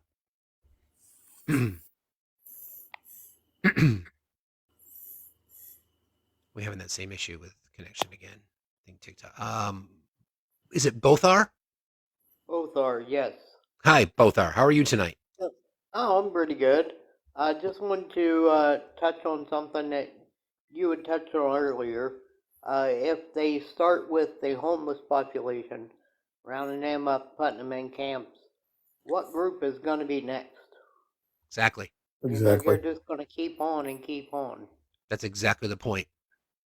That's exactly right.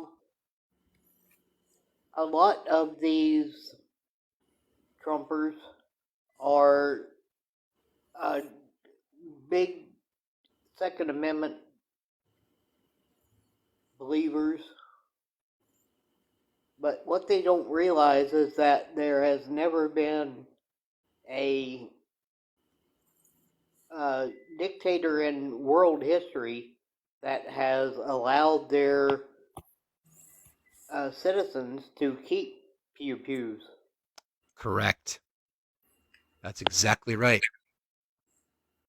So, I mean, they're actually shooting themselves in the own foot, as the No old pun saying intended, goes. but you're right. But that's really all I had to say. Appreciate you, Bothar, very much. Thank you. You're welcome. Have a good night. Want to say something, Rusty? Yeah, I was about to say, I agree with Bothar's point that there hasn't been a dictator in history that allowed the rank and file to keep pews.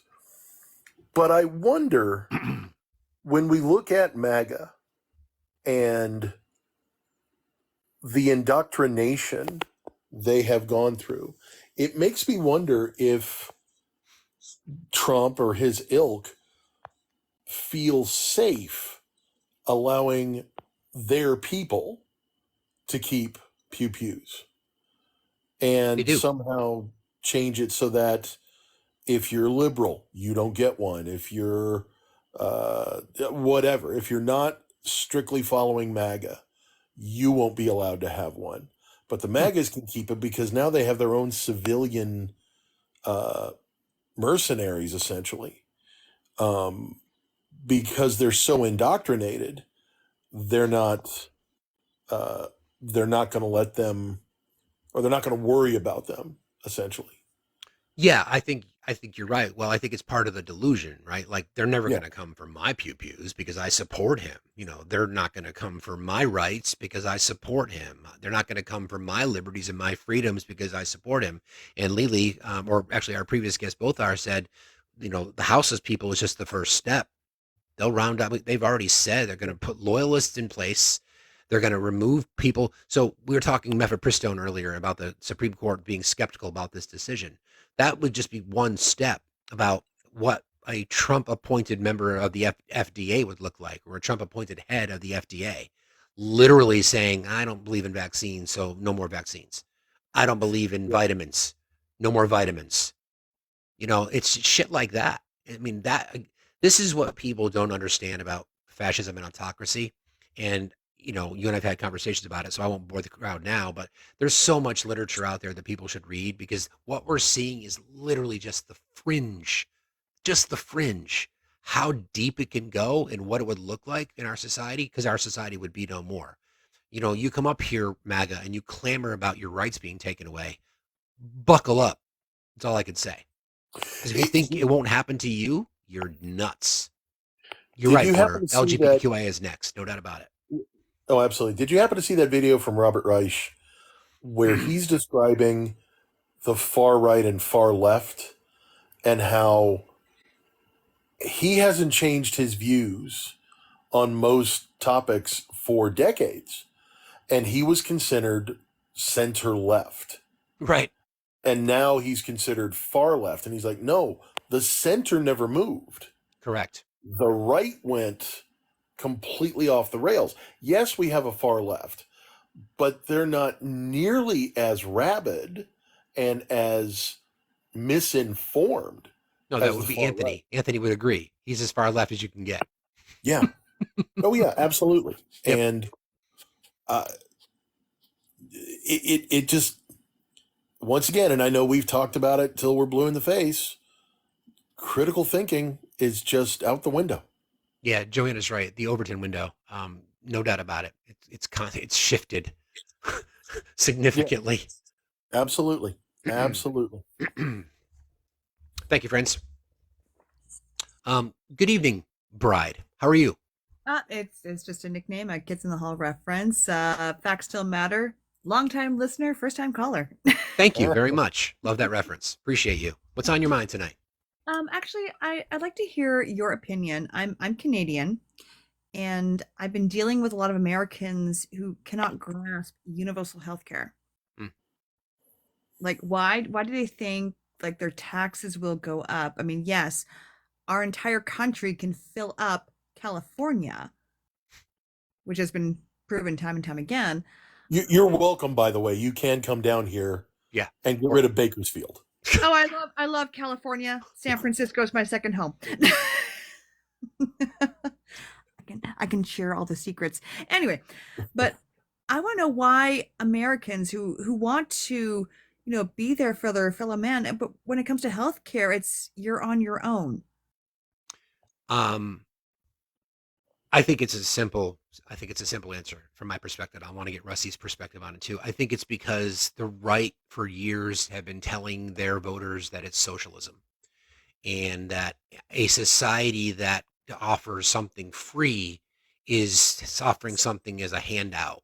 And then, I had to pay for it when I was growing up. Why should everybody else get it for free? Same thing with the student loan forgiveness that we have in our country. What they don't realize is that, the examples are of a healthy society is a better society. A healthy society is a happier society. And what they don't understand economically is that, yes, you would have to raise taxes in a way to pay for universal health care, but the savings alone, because of what we wouldn't have to pay for, would be exponential, and people won't get it. And I blame the right wing echo chamber for all of it. Rusty? Oh, I agree with that, and it's been decades that I mean, you and I are certainly old enough to remember the Cold War, and anything that was socialism or communism was just the boogeyman. And it got to the point you didn't even have to explain why. Mm. It's just, socialism is bad, and here comes Satan. Communism is bad, and here comes, Satan again. Right. Whatever. Yeah. And people bought into that. I remember I was one of the only kids in my entire high school and college that read the Communist Manifesto and went, "Hey, wait a minute. One, we're not seeing true communism based on Marx's theory. Right. And two, this reads like a big union package." And So I'm pro-union, and it made sense. But I think that the Medicare for all, the universal healthcare thing, they scare people with the death panels, and they scare people with, oh, you don't want the state running your healthcare. Trust a private corporation and your doctor. right. Well, no, I'd rather trust the state 100%, because they don't have a financial interest, unlike a private corporation. This is the thing, So Uncle Rusty. I'm sorry, Fax. it's I don't okay. know your real name. So I did a little bit of math like a couple of nights ago. Thank you. The number of Canadians who vote and pay taxes in our country in comparison to what each individual Canadian who does pay taxes annually into universal health care. And it came down to close to $8,000 annually per taxpayer. So what was the equation? So what was the calculation again? It was $8,000 per Canadian taxpayer to have all of their insurance covered. Yeah. That's universal. Great $8,000. model. That's So $8,000. Like it's So to my Canadian neighbor, because I live in a border state. I'm 29 miles from the border, as the crow flies, as they say. Yeah. So one of the criticisms that many people who don't understand the concept of universal health care, especially when they refer to Canada, is that you guys have to wait months to get appointments and you can't have elective surgery. Would you care to dispel any of that? when it comes to elective surgeries, that's where the word triage comes in mind. Hmm. That's if it's an emergency, if it's life or death, they're going to put you to the top of the list. Mm-hmm. That's why we have triage. That's why we take your blood pressure, take all your vitals. That's why we do what we do. And unfortunately, people take advantage of our system to just be there in a warm place in the Right. emergency room. And you've never been denied service. You've never had to, you've never questioned whether or not you were going to get quality care. So, right.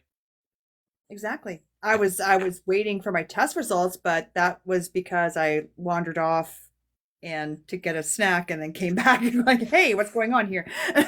That's allowed. But that Yeah. that was it. I was never ever, presented a bill. Can I tell one quick story here, Fax? Please go for it. So my partner is dual citizen. Okay. America and Canadian. And when he was staying in the States for about a year, he was under my Canadian coverage, like travel insurance, if you will. Okay. He had to get his ears flushed one day. When he was in the States. While he was in the States. Okay. He was under my coverage, and we still got a bill for $700 with my coverage just to get his ears flushed. That's ridiculous. That's insane. Like that for us Canadians, that's just like a common thing to go into a hospital and say, "Yo, my ears are plugged. Get them flashed." Another part to what you were talking about earlier, for a lack of understanding, is that what people don't understand who are in opposition to universal health care is one of the primary drivers as to why our costs are so high is because the amount of people in our country that are underinsured and or uninsured. So the cost then gets spread to everybody else, which is, and we know that for-profit hospitals and the whole system, having someone who's had a kid who went through some health issues when they were younger, I have appreciation for doctors and nurses or people who are doing the work. They're unfortunately part of the system too. But people don't understand the economic impact as you just described. I think the average cost um, per American taxpayer is $12,000 or $15,000 out of pocket, and that's in addition to the taxes that we pay. So Oh, yeah, so it's crazy. So I would have no problem with my taxes going up because of the amount of money that we would save. But it's more than that, right? It's just the peace of mind knowing that you can, because people die early because they don't go to the hospital because they don't have insurance. exactly. And And it's kind of the can't claim to be opposite. the most powerful nation on earth. You cannot make that claim if our citizens can't even get quality care. And it's the opposite up here, whereas we have universal health care. We can walk into a walk-in clinic and say, look, I feel terrible, something's wrong. Right. It's not a fear of getting a bill, it's just our fear of time. Like I got 45 minutes, whatever. Right. Well, Right. two quick points. One, to tag on to what you just said, Facts, about spreading the cost for the uninsured. We do, but those uninsured, like you also said, they don't seek medical attention because they don't have insurance Correct. until it becomes an emergency, Exactly. until it becomes really bad and it requires expensive treatment. Correct. So that's why those costs go up. It's not like you know, they get a cold and they go to the doctor. Oh no, I can't do that. They wait until they're dying. Yeah. And then maybe they'll go to the emergency room. And that's also what jacks that cost up that we who are paying insurance, it's all spread out. It's no different to some of you conservatives in the chat. It's no different than when you go to a store and you purchase something and you wonder why the cost seems high. They're also covering things like shoplifting, loss. That you pay for loss and the companies don't. It's the exact same with health insurance. And my sister and my mother live in Canada. My Oh, sister wow. married a Canadian umpteen years ago, outside of Toronto. Oh, okay, so And Ontario. So again, this actually breaks down to states and it comes down to us as well as provinces. Ontario is a huge province and there's, a lot of issues with the healthcare in the province of Ontario. well, right now I'm glad my mother is there. My mother is very ill, and it's one of the reasons I'm going to Canada. I think in May, to see her, but she knows exactly what her treatment's going to be, when it's going to happen, and she's not waiting for some insurance company to say yes or no. Thank you, Rusty. Exactly. Thank you. Yeah. Exactly what it is. Like this Now, is the plan. Yep. yeah, This but is then I got into a debate with my brother-in-law, who's a conservative. He's a business owner. He's a conservative, and he wasn't a big fan of the healthcare system up there. And he was talking to me. This was years ago when I didn't have coverage at the time, and he said, "Well, okay, you've got bad knees." I said, "Yes, I do." He said, "Well, how would you feel about waiting 6 months to get corrective knee surgery?" I said, "I'd feel fantastic. Right now, I can't have it at all. Mm. because of I financial reasons. But yeah, because I don't have, and even if I did have coverage, if a doctor went, well, it's bad, but you can still function, all of a sudden that insurance company shuts it down Right. and says, nope, you don't get this corrective surgery until you're totally screwed. Correct. And even then, maybe not. That's why So I've yeah. mentioned to many conservatives in your country, and don't be wrong, I do love the USA. You guys got a lot of cool stuff down there. But We have Rusty. That's yeah, right. we have Rusty. Turn Putin. And we have you. But Thank you. I tell conservatives, like when they say I'm paying my insurance premiums monthly, what if one day you could not? You got into an accident and you could not. My girlfriend was in a head-on collision, not her fault, and so many broken bones, so many, like she was hooked up the first month to recover, just so many machines. she would have been dead in the millions if she was in the States. Yeah, I mean that's the argument that we have, right? Rusty brought it up earlier. It's just the simple equation for people to have to make a decision to not go to the doctor because they can't afford it. I mean that in and of itself is the argument for me. I mean, we talk about increased cases of diabetes in our country. We know that diabetes unchecked, undiagnosed will lead to heart failure or heart disease. We know it, right? I mean, when my daughter was sick, I had to advocate during that process because you don't necessarily know what part of the treatment plan. Obviously, when your kid's sick, you do whatever you're told, but you have to be smart about it. Even with good insurance at the time, it was still $75,000 out of pocket. I mean, that's just crazy. I'm still paying for it. That's just nuts. It's just impossible. So and then the hypocrisy connected to forgiving $10,000 in student loan debt that we get from the right. It's just it's overwhelming. Not to mention, I know they're not related, but economically, it's part of the machine that we're stuck. Oh, absolutely, and not to mention the PPP loans that half of these yo-yos got, right, that are being forgiven for tens or hundreds of thousands of dollars. But God forbid, we should want universal health care. Right. And I know it's mere pennies. It's honestly mere pennies out of your pocket to help your fellow man. And I'm tired of seeing these Americans saying, well, I'm going to help my friends and family. Well, what about you're supposed to be the United States, and you do not care. No. For what reason? No, this country goes back and forth in waves of greed. And greed, not only with CEOs and corporations, whatever, but personal greed. And I've heard that. I had a conversation with somebody who was in a live a while back, and he said, I don't want my tax dollars paying for termination of pregnancies. I don't want my tax dollars paying for that. And I said, great, I don't want my tax dollars paying for the military industrial complex. Do we all get to pick and choose what our taxes go for? Is that what we get to do?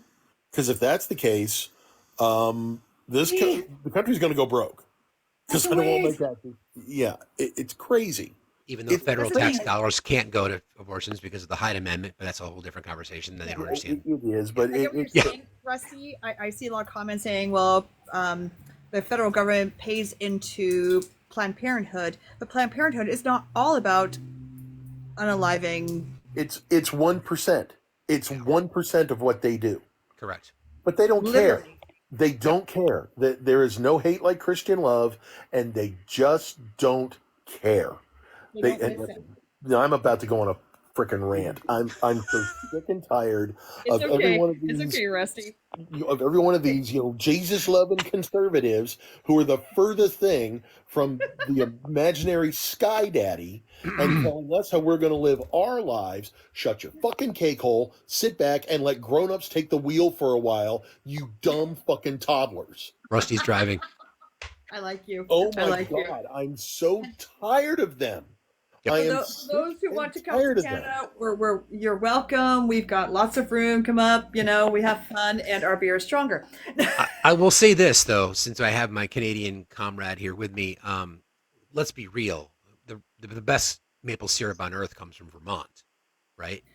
Okay, I'll fight you on this one. Oh, maple syrup. Oh, I heard somebody in the background. Anyway, I'm just saying. Have you ever had maple syrup cookies? Canadian maple syrup cookies. I've had Vermont maple syrup cookies. So yeah, I've had the better ones, you mean? Yeah. Oh, the battle begins. You add me and I will send you maple syrup cookies along with a bottle of Screech. Okay, I've had Screech. I've had it. You've been Screeched in it? We have maple soda, so that's it's more or less the. I know it's Screech. Yeah. I got into a conversation with my brother-in-law's friends years ago, and they were talking about the Canadian Navy. I said, "You guys have a Navy?" They said, "Yeah, we got one ship on each ocean." I went, "No, poor, no." I think I was. Jesus boy, that the Canadian Navy that would be the Canada Gooses there. That's right. Well, I think I was ranting at them about, they were kind of blasting America, and I said, look, when the fuckers in the furry hats come over the pole, we're the ones who are going to have to save you. But we have a navy. Yeah. No. So Bride, what should we call you? Princess It- Bride or actually, well, like I said, I've lost a lot of accounts, and Sure. currently what I'm doing is all my accounts are all Kids in the Hall references. I was going to ask Nice. that. Okay. Hey, the guy with a cabbage on his head. Right. I'll call you Tizik. I think that works. You can call me Shell, darling. You can call me Shell. Thank you, Shell. Well, I'm actually. I just had an idea. Are you in the healthcare industry in Canada? No, but my best friend is, and her and I have like lots of conversations about it. So if you want Okay. any information, Well, I think what I would like to do is what I try to do on this platform. I'm not sure if you watch it. Every once in a while, we try to do a live that's dedicated to a particular topic, and I think healthcare is a long overdue topic.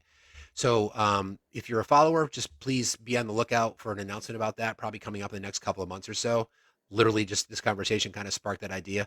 So I want to do that, and if you're willing to come back and have more conversations about it, because I think representation is important, and I would love to do that. I'd love to welcome you back. absolutely, absolutely. I've been following you for a long time. It wasn't until Nikki, I grabbed her attention because we have matching crocheted pickles, and Hey now. I'm leaving it alone. Yeah, you sit in the corner there, Rusty. You get enough attention. hey, crochet pickles, everything. Thank you. Well, totally shameless plug, Bride. Please feel free to follow Uncle Rusty the Clown. Oh, done and done. Thank you. You can be a cool guy. And again, like if you guys want to discuss like our healthcare and our system, gladly bring it up. And those again who's like our tax dollars, no, yeah, okay, yes, we do pay a lot, but can I tell like a little bit of a story here? Please do it. Back in November, I buckled over in pain. I honestly I thought it was gas. But as it turned out, my right ovary flipped and attached to the rest of my body. Okay. I was in agony, and I got an ambulance. I was rushed into emergency. Of course, there was tests that need to be done. The CAT scan, the MRI, the everything. Everything. I didn't receive a single bill. There was a wait because, well, of course, there's a lineup for these machines. But my blood work, my was it white cell count was just above average. That's what they do. This is what triage is all about. So it shouldn't be how much you can pay. It should be a triage. Correct.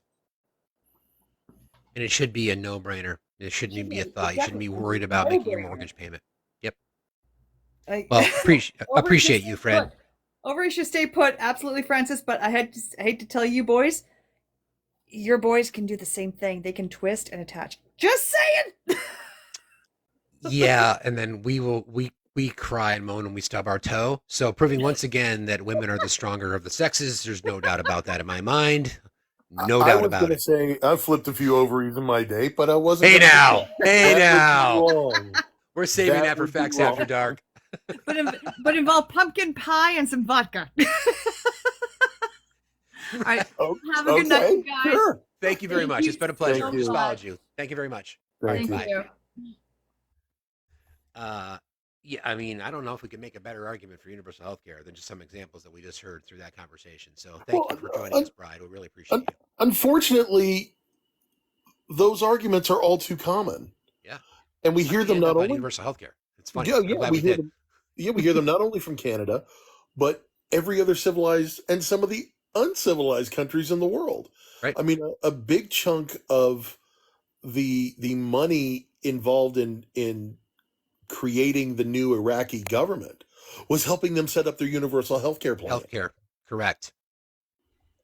That's Wow. what you go for first. Is you stabilize the civilian population by providing those things. You build schools, you build hospitals, you build infrastructure. That's how you And do it. any conservative, and especially any MAGA, who is former military, you thrived under the socialist system of military healthcare. That's right. It's absolutely socialist within that community. Correct. There's nothing wrong with expanding it out to the rest of the country. Hi, Connie. How are you? I'm fine. This is my first time ever here, but I Okay. enjoy your Welcome. show. Thank you. You help me you help me rest at night. Well, I I appreciate I that. I, I've been I known to listen put to people asleep, so I appreciate you saying that. no.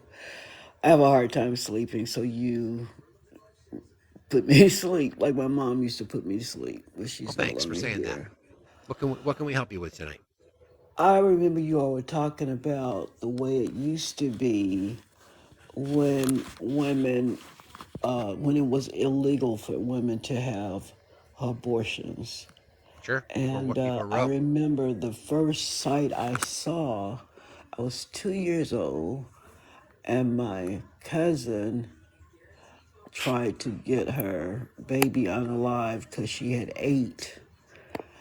And we went to the funeral, and I remember them dumping her body out of out of that box, out of that casket, and putting it in a box. And they took they waited for the family to go, but I was so sneaky and I was just looking. I saw them put that uh, Hertz back on that what do you call it, a truck. But back then, it was so bad that if a woman did have a miscarriage or something, it didn't look down at us as bad people. Right. It looked, oh, she lost her baby. Oh, maybe try another time, that kind of stuff. Hmm. And then later on in life, before this Roe v. Wade came out, young girls, I mean, they didn't have to have sex, but some of them were raped. Some of them Let's were be careful. molested Just by grape. family Let's be sure that members. we use the right words, Connie. So I'm grape sorry, is that's okay. raped Yep. by family members, and they end up, their parents would send them off somewhere for a year, like they went to stay with their aunties or something, and then they come back all flat and everything and start on. But they never did teach those girls about mental issues. Hmm. One of my sisters had one 55 years ago, Hmm. and she still is tormented about that baby. Sure. She was only a child. She was married as a child, but the man was older than her, and he did whatever he wanted to. The only thing that came out of that relationship is a beautiful daughter. She's just turned 50. My sister has three beautiful grandchildren, but he has never been responsible for those kids. And it happens all the time, not only in our community, but other communities too. Sure. Sometimes we talk about it too much and others just be quiet, but it's happening. I've talked to plenty of people. Oh, yeah, that happened to my mom. I helped, a long time ago when it wasn't, right. I mean, Protected. they didn't have any child care, no Right. women's care. Right.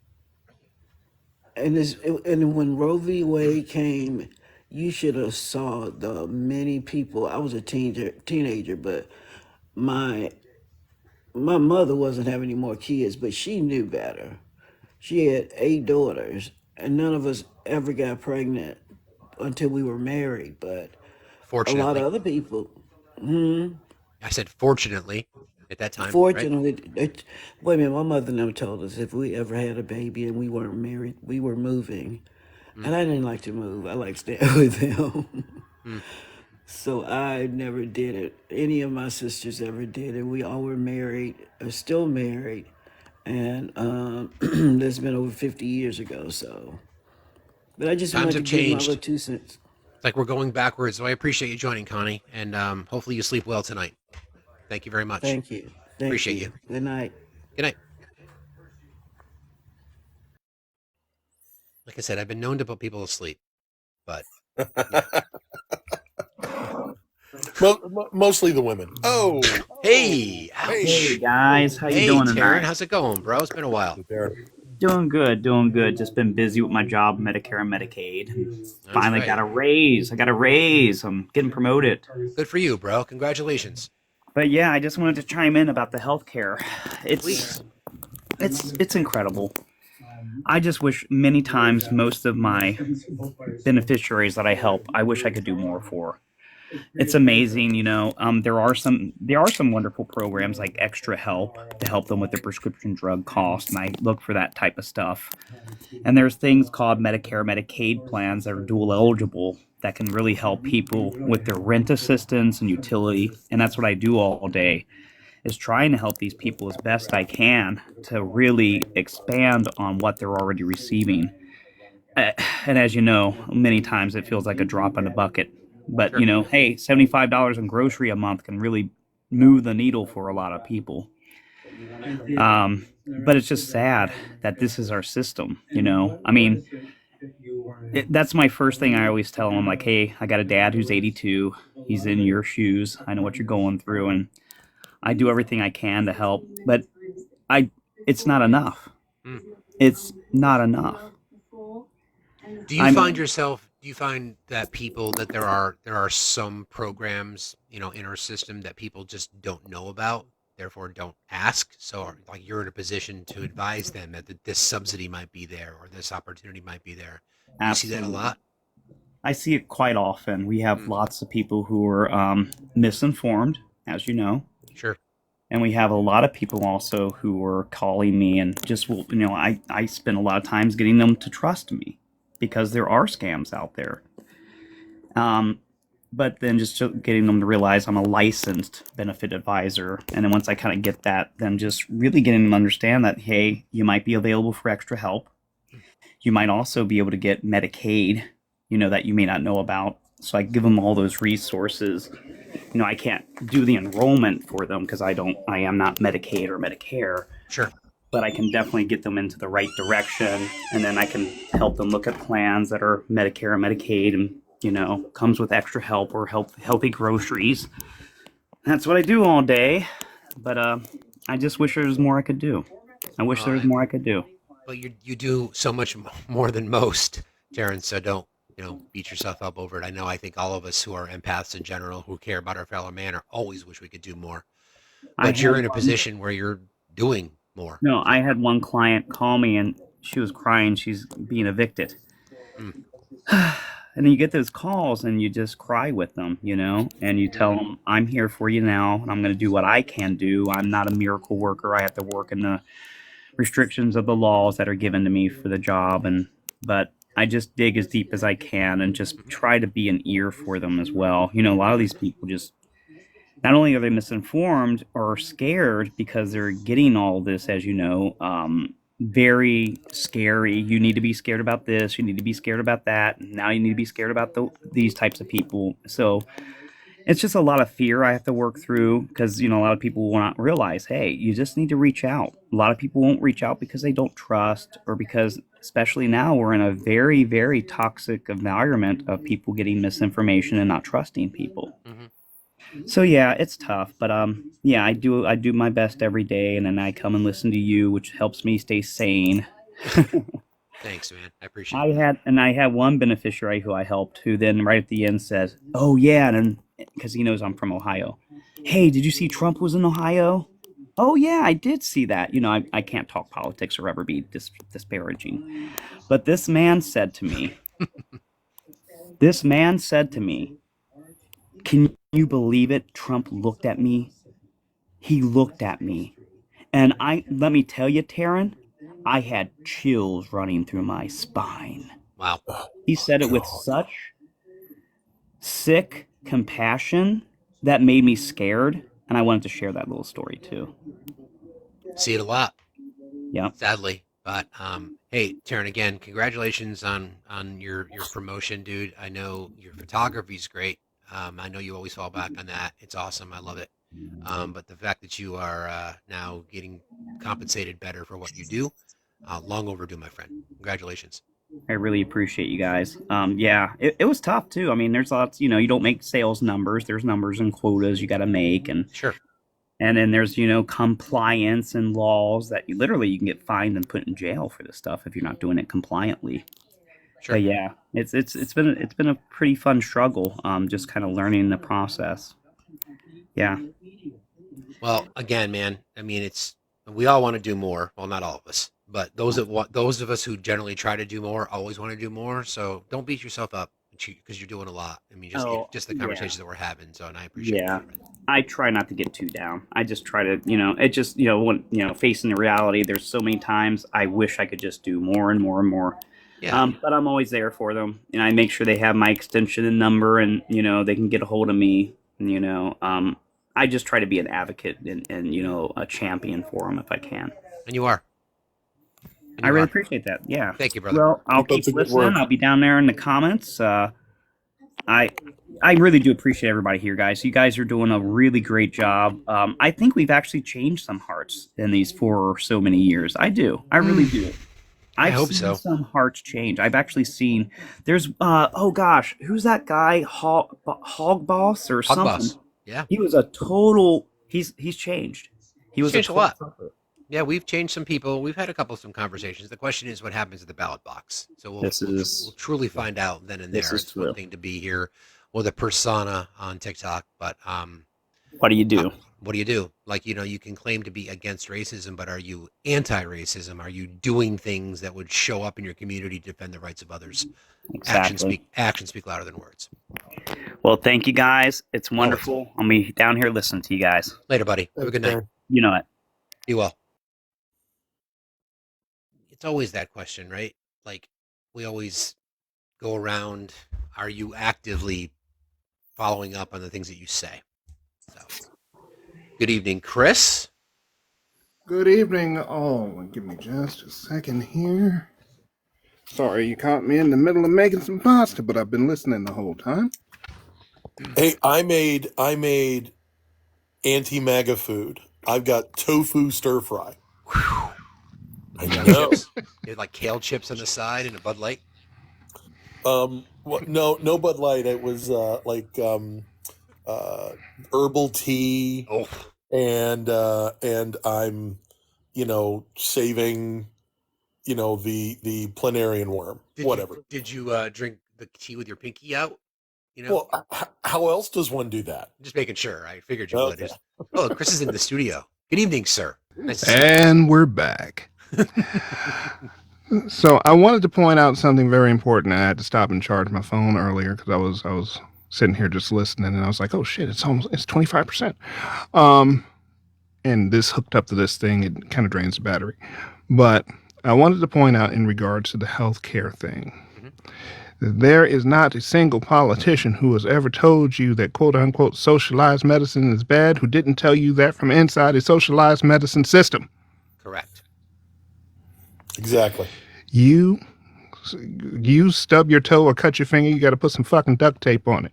They step on a Lincoln log in the middle of the night and they get whisked away to Walter Reed Hospital. So take it with a grain of salt. Correct. I had a discussion with some young lady who thought she was going to use this as a gotcha moment. Told me that since I was in the VA system, that it would be like the government having control over my body. It's like, no, that's not how it works. The government might tell me what they won't do to my body, but they don't tell me what I can't do to my body. And under sets of circumstances where the system isn't equipped to deal with something in regards to me, they actually use Veterans Advantage, thanks Obama, and they farm it out to the civilian sector, and then I get the bill and I send it back to them and they pay it. And what little that I pay in the VA system, I might get a bill somewhere in the middle of the year for like that miraculous 800 milligram ibuprofen that I pop every now and again. But it's such a small amount that I often forget that I got that bill, and they end up just subtracting it from my taxes, which I really don't notice unless I'm micromanaging my tax refund. Yeah, So I mean, the example you gave, I know. So I'll use Bernie Sanders. His, the Medicare for All model is kind of what he's been talking about for a very long time. And I want to point something out because as a Vermonter, I've been voting for Bernie going back to the '80s, and he's been talking about these kinds of things forever. So he's been very consistent on this path. And the ironic part about it is that used to be considered extreme. So people would point to universal health care as an extreme policy coming from the left. And that, to the question that we had earlier from our Canadian neighbor as to why people look at universal healthcare so negatively, it's because they've been conditioned to see it that way. They've been conditioned to think, to Rusty's point earlier, it's fucking socialism. Socialism, if you give them health care, you're going to have to give them money for college too, and then cleaner water and cleaner air. God forbid we have all those things. And college used to be fundamentally free, so thanks, Ronald Reagan. Yeah, exactly. So to your point, Chris, right? It's like people are unaware of the advantages that they would gain by having something as basic as a human right to healthcare without going broke. Speaking from my own angle, because I kind of have to know these things in general, but it actually starts, sadly enough, with racism. Because when Roosevelt was proposing a universal healthcare system, it got argued down in Congress because at the time the United States felt that they had, or during the Depression, felt that they had a Negro problem. And they thought that the solution to that, while they did come up with Medicare, was to limit who could get Medicare in the attempt to have us die off. That was the thought. However, you can't really let something die off that you spent hundreds of years breeding, so that really didn't work. So not a good plan. Not a good plan. So as we move forward in time, you find that it has switched from, we can't have universal health care because then we'll have to give it to the black folks, to, we can't have universal health care because it's communists and socialists and the socialist communists and communistic socialistic espialidocious, or whatever it is they think it actually is. Because Lord knows they can't tell the difference between the two. And here we are now, right? Still listening to people from under a socialized medicine umbrella tell us that all the goodness and light that they get from being our employees just ain't for us. Yeah, absolutely. I also remember, two quick points popped into my head. I also remember, I don't remember if it was Roosevelt or Truman, after the New Deal, tried to create the new Workers' Bill of Rights. Yeah, that was Roosevelt. It was Roosevelt? Yeah. And that, it was almost like, okay, we got the New Deal through, we're not going to be able to get this thing through. We've pushed too far. And yet, that Workers' Bill of Rights, if I remember correctly, healthcare was part of it. And everybody had a right to a living wage and the right to access to a home and things like that. And of course, no, that all got shut down. But just like deconstruction. Absolutely. Or reconstruction, excuse me. Reconstruction. Yep. Yeah, if you'll excuse Chris and I for a moment, we're going to have a nerd moment. I did notice your post earlier about IDIC. And I don't know if you're aware of this. My ex-wife and I were married on the bridge of the Enterprise. Oh, that's awesome. Did you go to that Federation Science Museum exhibit? No, it was in Vegas. Star Trek: The Experience. At Star Trek: The Experience. And it was total nerdgasm. And Did you get uniforms? So, Did you get uniforms? Did you wear the monster maroons? no, we didn't. We didn't wed in uniforms. But long story short, I told my ex that if any woman was ever, could get me drunk enough to marry her, it would have to be at the Graceland Chapel and the Elvis impersonator in the gold lame suit. And her response was, "There is no way in hell I'm letting Elvis marry us." 2 days later, she calls me. "I found our wedding. We're going to get married on the Enterprise, and there's going to be Klingons and Ferengi." I said, "Hang on. Elvis is ridiculous, but Klingons are okay?" And she said, "Never apply logic to my arguments." It's girl math. Yeah, oh yeah, totally. I love both equally, so I'm good. Well, me too. We were sitting in the restaurant at the Star Trek Experience, and of course they're the cosplay actors that are paid to be there, Klingons and Vulcan and whatever. And this Klingon woman walks in the most amazing armor I'd seen. They're Totally very in fit. character, messing with the customers and the staff and whatever. Oh yeah, extremely fit. And I'm sitting there with my wife, and I look over and I say, "Wow, she's really good." And the waiter is passing us, and he stops and he leans in and he says, "She doesn't work here." And we went, "Huh?" He went, "Yeah, she's here almost every day. We're really scared." And he kept walking. I'm like, "Oh, all right. Damn it, I just got married." So I'm going to bring up another guest, gentlemen. Actually, I got a Star Trek story for you too. I used to work at the Chicago Museum of Science and Industry at the time when I think it was not Utah. No, it wasn't Utah. Oh my God, I can't remember what state it is. It's out Utah's there not by a real Utah. place. Utah's not a real place. It's just figment of RTP's imagination. No, but it was one of the Museum of Science and Industry in Chicago has a network of museums of science and industry. And during that time period, the exhibit Star Trek Federation Science was in Chicago for an extended stay, which is why I got a job at the museum, just so I could be on board the Enterprise, work the simulations, take people on tours, talk to people about what I know. In uniform. Still had that uniform when I went on active duty. When I was overseas, I still had my Starfleet uniform. Of course you did. Hi, Liz. Thank you for willing to join us as we discuss, fribbles or fibbles, or whatever they were, the little furry creatures. Fribbles. Fribbles. Thank you. Sorry. My bad. Hi, Liz. What's on your mind tonight, how's friend? it going? Good. Well, I was calling to talk about healthcare as well. I'm an American living in Spain. I've been here 13 years, and we also have universal healthcare.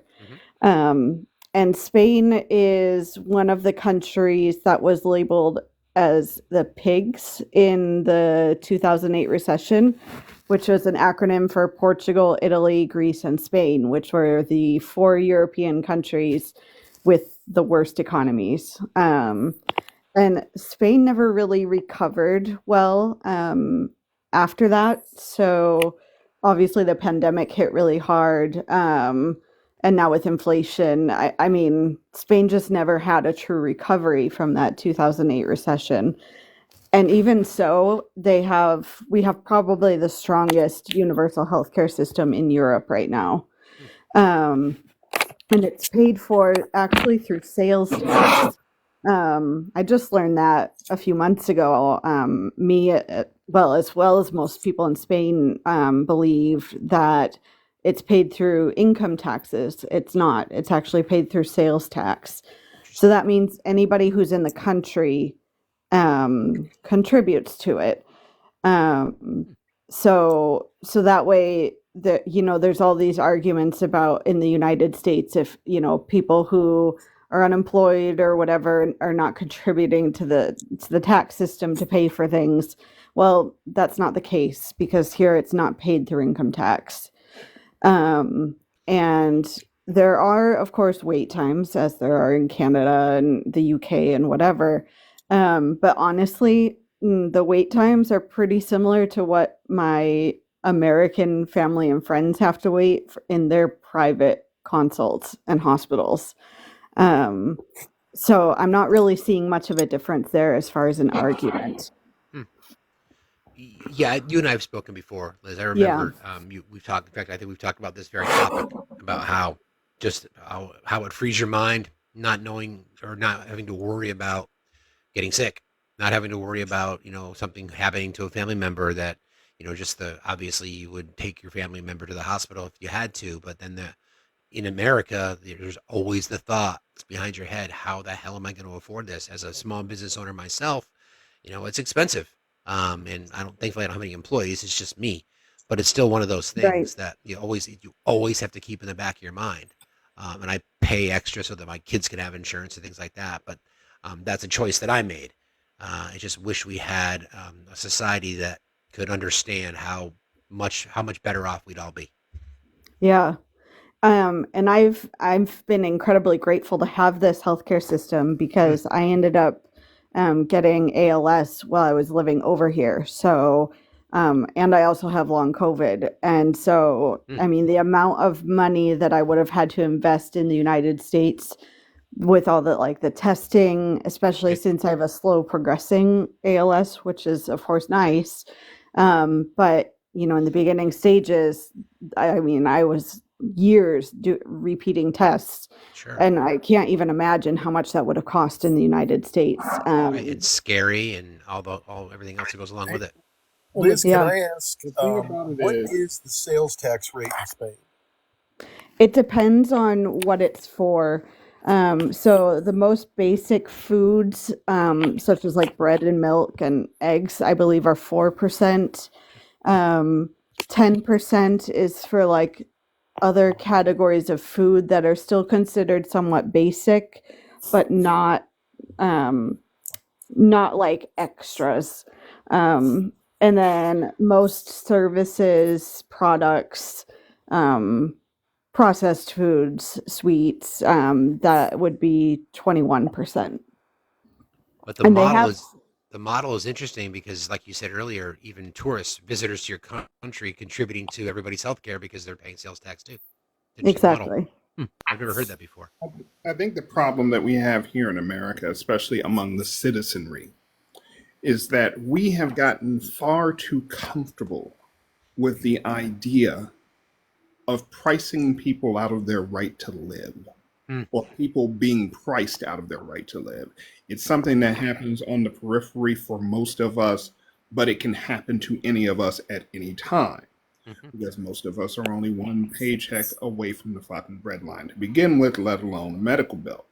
So while the majority of us live in relative comfort, bouncing from left foot to right foot, robbing Peter to pay Paul, and juggling chainsaws, that the chainsaws we call bank accounts, it's just one slip away from being on that end of things. But because we're so used to doing it, most of us think that we can keep doing it until we don't.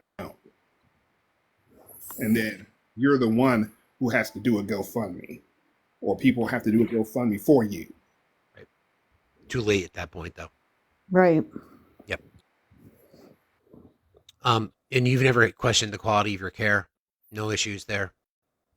I mean, I've had bad luck with doctors, but that's just kind of my personal case. Apart from that, I mean, the quality of care is the same as you would get in the US, sometimes even better.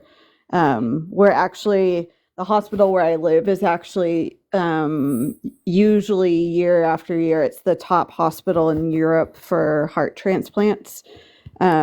We do the most transplants in all of Spain in the hospital that's in my city.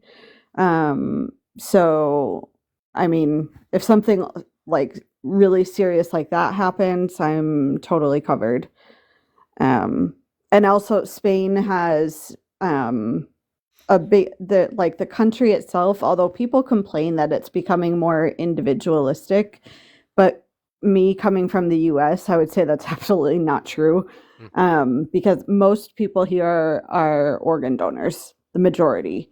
I think it's between like 80 and 90% of people are signed up as organ donors, which I know in the United States it's not nearly that high. So there's also a much larger chance of people getting an organ transplant when needed. So I think there's just a lot of things about Spanish society that kind of help the concept of universal health care. And I was that just they've going to had say it. that. Well, I was just going to say that. It's like it's a prioritization. Like we talk about these countries that prioritize basic, because I think healthcare is a human right. Quite frankly, they prioritize that like it's nothing. Like that, there's no consideration of not providing it to its citizens because they realize the benefits. And like you talked about, I know Spain and Italy, Greece, and Portugal went through rough economic times and haven't necessarily recovered in all cases, but yet they still prioritize healthcare for their citizens because that's how important it is. That's Yeah, how important it is. exactly. Yep. Great, So Liz. I'm very lucky to live here, and you know, unfortunately, obviously having ALS and having long COVID as well are very unfortunate, but at least I'm in a healthcare system that can support me, and you know, I'm not going broke just by going to the doctor. Well, I appreciate that. I'd say we'd love to join you. I wouldn't encourage you to invite Rusty though, because he's been known to, I won't say. We'll keep it between us. Wow. Well, you all have a good night. Thanks Thank for you, having Liz. me up. Appreciate you very much. Thanks, Liz. Have a good night. You too. I believe the term is international incident. Or two. Right. Or two. Or two. Yeah. Again, I really like hearing stories from people because, Melissa was honest. She had bad experience with a doctor, but I've had bad experiences with doctors here too, haven't we all? But we have to pay for our health care. They don't. It's all about the kind of society you want to have. Because there's nobody, I don't care what your political ideology is, has not been impacted by the incredible costs of insurance in our country. There's no one, right? So why would you continue? What are you making? Why would you continue to go down that road of being, to Chris's point, we're one bad step away from bankruptcy, living in the street, one mistake, one little itch that you had in your back that you didn't get investigated turns out to be skin cancer. All these kinds of things that we as Americans have just accepted because that's the system we live in. And we hear it from our Canadian friends, from our Spanish friends, from our Australian friends, every other country who doesn't have the freedoms that we say we have prioritized their citizenry over everything else. I wonder sometimes for myself, how many I've been really bad about things like injuries and blowing them off. Sure. And same. I wonder sometimes how much of that is this deep programming in my head that says, "Oh no, you don't want to go to a doctor. Yeah. You don't want to go to the hospital," and how much of it is just bullshit male bravado. Probably both. I would think both, but I hope it's both and not just the bullshit male bravado, because the other I can rationalize. Yeah. Skip out.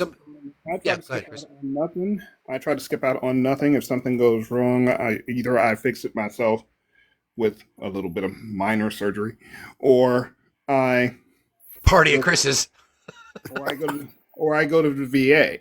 As a matter of fact, I'm going to see my back cracker tomorrow. There you go. Thursday. I got my appointment on Thursday. There you go. Yeah, I think it's to your question, Rusty. I think it's a combination of things. I mean, growing up, I played sports all year round, and was a competitive ski racer. So I had all kinds of injuries, and I went the other way. I always wanted to find somebody to fix it, so I didn't have to miss any time on the hill or on the basketball court or the baseball field. So I learned how to do, shit on the fly with ice and triage and all kinds of stuff. So I've always been aware of it, but I took it for granted as a kid. I just assumed my parents paid for it. I rarely missed a training day, but yeah, it was because of, duct tape and ibuprofen. Yeah, exactly. And, put it back together. You're fine. Keep going. That's right. And yeah. I'm going to bring out both. I'm going to bring out both, as a matter of fact. So ibuprofen, good. Not for the kidneys, though. Careful with that shit. I take it like maybe once every 2 weeks or so because it's 800 milligrams a tablet. Yeah. But it knocks out what ails you, though. I'll tell Sure you that. I grind mine up and snort it. So, Of course you do.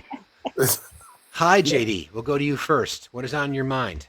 I just thought I'd let you know that when I was doing my grad work, my last year of grad school, I did a research project for then Governor Bob Taft on healthcare costs. Well, there you go. And what did you learn from that? That our history of trying to have a national healthcare system goes back to early 1900s. And in 19 teens, it was people like Samuel Gompers that blocked us having it. He Samuel wanted Gompers, spelled like it sounds? Yes, he was the one that was working with unions. And he wanted the unions to provide the insurance so that the workers would have reason to be loyal to the union. Hmm. And then there was a woman who did it too, and I can't remember her name. And I can't remember the house that she was associated with. Shoot. But anyway, every time it's come along, Chris was right. A lot of it was to try to keep Black people from having health care. But it was also looking at quite a few of the poor, the uneducated poor in particular. Because up until like the 20s, it was thought if you got sick, that meant God was mad at you. And you needed to figure out why he was mad at you and to make amends.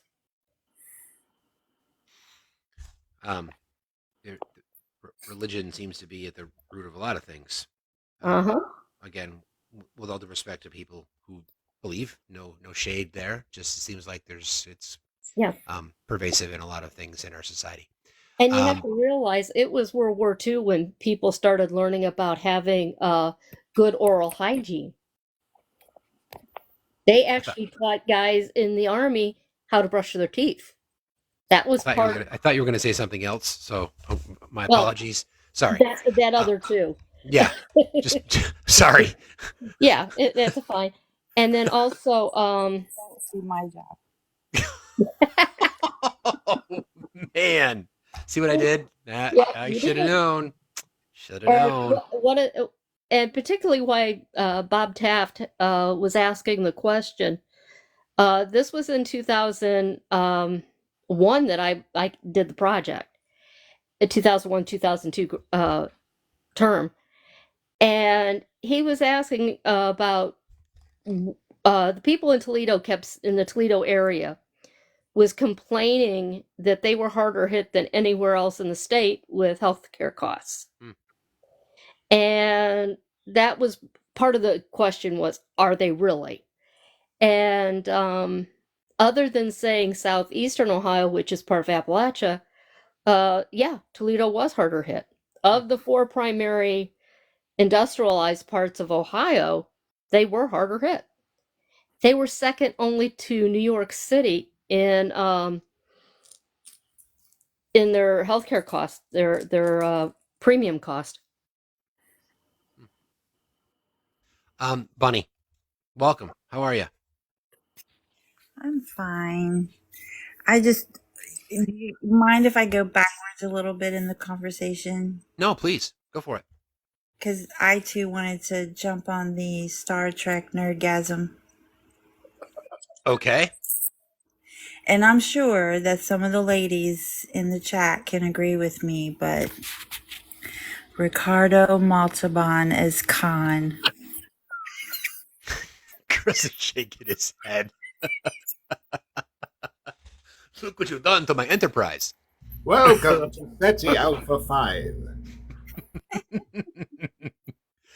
I mean, that's going back. See, Gen Xers unite once again. Karen's like so hot. Nikki's like nope.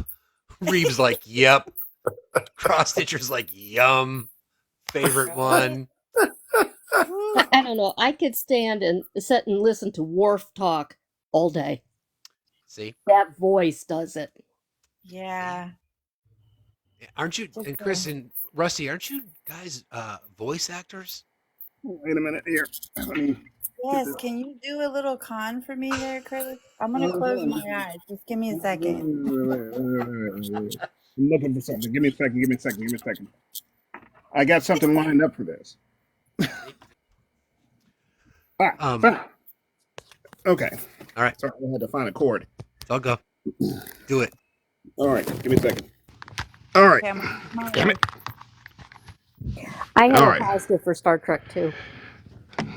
I shall leave you as you left me, as you left her, marooned for all eternity on the center of a dead planet, buried alive, buried alive.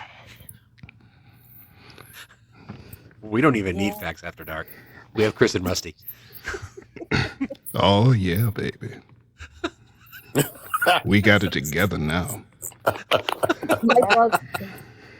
Here's a positive story. Wait a minute. All right, one more. Captain. Ladies, are you all okay? Cross stitcher's like close. One more. Oh, I took that a different way. Anyway, Captain, I protest. I am not a merry man.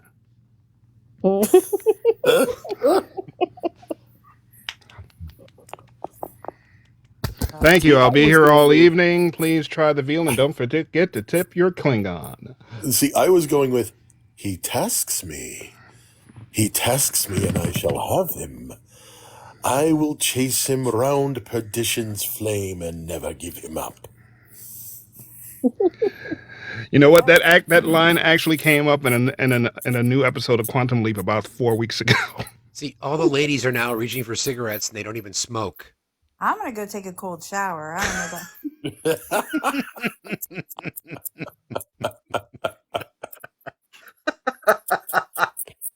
Wait a minute. I got one more for you. Now, tell me, why are you here? And tell me where I might find James Kirk. I'm gonna unveil something. So you guys are getting this for the first time. We're getting this for the first time. Yes. Hold on a second. Hold on.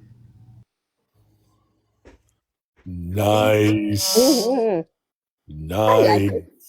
So, a little early, but I figured it was appropriate since we've shifted gears, so we might as well go full on since the conversation has shifted. Oh, yeah, baby. It is. It is.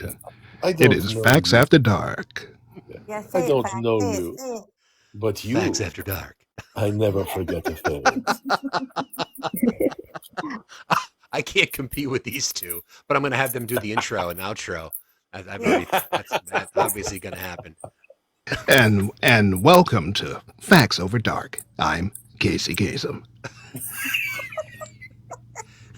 I used to do a good Casey, but I'm not going to do it now. Donald Trump said he packed his boxes and didn't realize there were a bunch of records inside. He was lying. He does a good These Casey. are the top 40 hidden records, because I'm Casey Kasem. I met him one time because I used to work in radio back in the day, and I met him one time. To be, for such a little man, the biggest asshole ever. I've heard that. What a douche. Seriously. You know, people, obviously because a bunch of radio fools standing around chatting with, going to meet Casey Kasem. I'm like, cool, I've been listening to this guy forever. This is going to be great. Hi, Mr. Kasem. Just looks at me, walks on by. I'm like, wow, you didn't have to be such a dick. Yeah. My boss looks at me like, not a good move. I'm like, I don't care. He was a dick.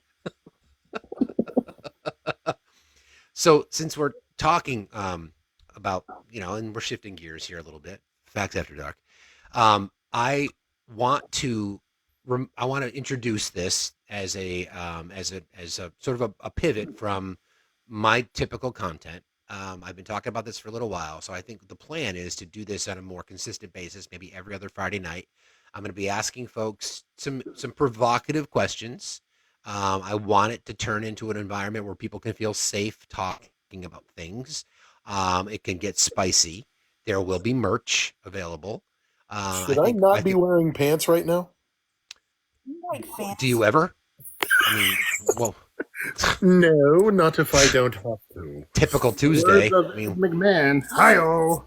hey-o, typical Tuesday. But we're Like, going to talk about conversations because I firmly believe that one of the reasons that I don't want to put this lightly, but I think one of the reasons that there is there's an aversion for women to talk about SA is because there's been a push by the right to sort of diminish sex in general. I think that one of the reasons that they feel shamed by it, Yep. or whatever happened. I'm a firm believer in age appropriate sexual education. I've always believed in it, whether it be identifying, calling body parts by their proper names, moving through elementary school to identify what good touch and bad touch is, talking about consent, all those kinds of things. So I think those conversations are really, really important. I think Westerners have gotten really uptight about conversations about sex and sexuality. So I do want to use this platform to have those conversations. Sure, it can get silly, sure, it can get immature, but I see it as an opportunity. So I figured since the conversation was kind of going in that direction, well, with Bunny and Rusty on the same panel, it's to be expected. But I just want to say, I think, and I want to thank people because a lot of folks have been encouraging me to do this. So it's official. I want to thank my friend Ed Wiseacre on this app who did the logo. He actually did my original Facts Don't Matter logo. So you can see there's sort of a variation between the two of them. So it's coming. It's coming. We're having it. We're having it. So I just want to thank everybody for encouraging me to do it because we're going to do it, and I'll I'm go looking all in on forward these to it. conversations. Yeah. well, I'm Uh, gonna uh, have my tub of cold water waiting. If we're gonna be spicy. And a glass of wine, perhaps. Sure. Yeah. Sure. hey, like the kids say, pics or it didn't happen. Yeah. Oh my. Hey now. Oh my. Yes. But But anyway, just so imagine, Fact, for 2 nights a Oh week, Rusty's my. gonna be my co-host on my show. one more time. I missed it, Bunny. I said, just think about this: 2 nights a week, Rusty's gonna be my co-host on my show. Really? Uh-oh. Don't Wow. judge. I'm not sure who I'm more concerned about, you or him, to be perfectly honest. Um, okay. So we're down to the final 15, as we always do this last time of the night. Whatever is on anybody's mind, it doesn't really matter what the topic is. We've talked about a lot of stuff tonight, really good conversations in general. I do want to use this opportunity to remind folks that tomorrow night, the conversation will be directed towards MAGA women, Republican women. Diane will be my co-host tomorrow evening. I'm hoping that we can draw some women into the conversation. I've actually been in contact with a couple of people who are strong, a couple of women who are strong Trump supporters. They've agreed to join. I have no idea what kind of activity we'll get, but this has been a conversation that I've been wanting to have for a very long time. Because Bunny, you know this, Rusty, you know this. I struggle with why it is at this point that so many women still support Trump as fanatically as they do. So the conversation could get interesting. So I want to remind folks tomorrow night, 6 o'clock, we'll be doing that. Next week we'll be talking gun violence and the data around it. Professor Ben Dowd Arrow will be joining us, and he'll be helping us lead that conversation. Anthony will be back with us as well. And then the week after that, we'll be doing that conversation regarding conflict resolution. And I have a couple of other ideas for some things that we're going to be doing going forward, including healthcare, which just popped up tonight. So that's what's coming. Do So you, I will leave the floor to you guys. you know the night that Ben's going to be in? You had to ask me. Yes, just not at the moment, but I will get back to you. Okay, no worries. No worries. Yep. I want to say April 2nd. I think it's that night, but I can't. I'll confirm and let you know. Yes, thank you, Nikki. It is Tuesday. Thank you. It is Tuesday, April 2nd. I will be on the road, but Okay. I'll get with you later about it. So Cool. No problem. yeah. Let's ladies first. JD, whatever is on your mind, what would you like to inform our audience of this evening? Well, one of the conversations I've been in a lot Thank you, lately Reed. is about education. Mhm. And in one I was talking about earlier today, I said that of my siblings, the one that makes the most money was the one that struggled the most in school because he had reading comprehension issues. And what changed it for him was Star Trek. He got into the books, and he always liked the TV show. And then he got those books that have the schematics for the different ships, and he was in the Navy, and it clicked for him. And now he works for a defense contractor. And the last time I spoke to him, he was a team leader on one of the new ships being built. In a section, he was overseeing the construction of a section. It's really cool. So you It's never really know. cool. You never know know. what's the education. You never know. Yeah. It's about growth. You know, Mhm. it doesn't have to be formalized. It doesn't have to be, the 4-year university. It's about growth and identifying something that, again, if you're doing something that you're passionate about in life, it's not your job, it's your life. And people don't understand that. And unfortunately, not enough people get to take advantage of that ideology, thinking, I'm going to find out what it is that I really, really love to do. And that's what I'm going to do. And Mhm. good for your friend or your cousin, I think you said. Brother. Sorry. Thank you, JD. Bunny. I really do want to say something touching and heartfelt, but I really can't get the whole con and pantless Rusty out of my brain. So just out to Chris and we'll call it a night. That's his pet name for it. Con. Anyway, Chris.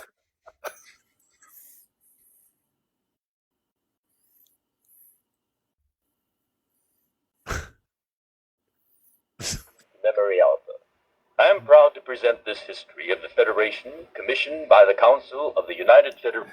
Anyway. So, Who put that poll up there? Hold on, let me flip this around here. There we go. Put the poll up. Sorry. There we go. I am using my tonight. I am using my TikTok made me buy them Carote pans to put together some angel food. What do you call it? I know. I've been up all night, so forgive me. I'm missing words. Angel hair pasta. Doing some angel hair pasta with some shrimp and some Alfredo sauce. Nice. That is Sounds what great. I am. That is my project that I am awarding myself after having cleaned my kitchen. I worked overnight and then I came in and I was well past tired and I was like, fuck it, I'm just gonna clean. And so that's what I did. So I haven't been to bed yet. But in regards to our topics and in regards to you, sir, I want to thank you for giving me a welcoming space to express some ideas and contribute. I appreciate that. And if I happen to be around for Facts After Dark, oh yeah. No, I can't account for a pantsless uncle. Nope, can't do it. No one can, thank goodness. I didn't even want to imagine that, but now I have to wipe it off the inside of my eyelids. We all do, except for Bunny, apparently. Chris, feelings mutual, bro. I always appreciate your perspective on things, and just we've had great conversations on this platform, so it's my honor to have you here. Appreciate that, brother. Thank you very much. Thank you for that.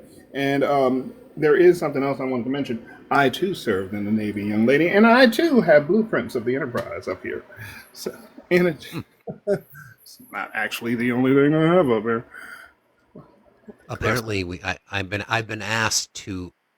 Anyway, I'll just do it. Apparently, we're all cooking pasta tonight. Chicken tonight. Rusty, what would you like to say this evening, sir? Well, a couple of things. Okay. First, facts after dark. Yes. Oh yeah. Absolutely. And secondly, no, the undercarriage is not named Khan. It's Frank with Sammy and Dean, the hangers-on. Hey now. Enterprise. It's the literal Rat Pack. That's right. And thirdly, there's this guy who is a huge fan of Tchaikovsky. Oh no. He has every recording of every symphony of Tchaikovsky. He even has a couple of original manuscripts in his collection. But he finds out through the Tchaikovsky grapevine that there is an unfinished concerto that Tchaikovsky took with him to the grave. Well, this obsessive fellow can't handle that. He saves up all his money, he goes to Europe, and he goes to Tchaikovsky's grave, and he waits until the middle of the night, and he starts digging. He's going to get that concerto. And he digs and he digs and he digs, and he hits something solid. Thinking it's the coffin, he clears the dirt away, but it's a door. And he opens the door, and there's a set of stairs going down, lit by candlelight.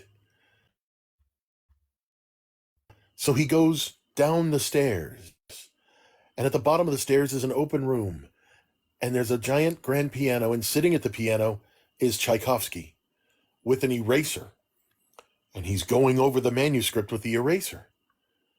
And the guy says, Tchaikovsky, what are you doing? He said, decomposing.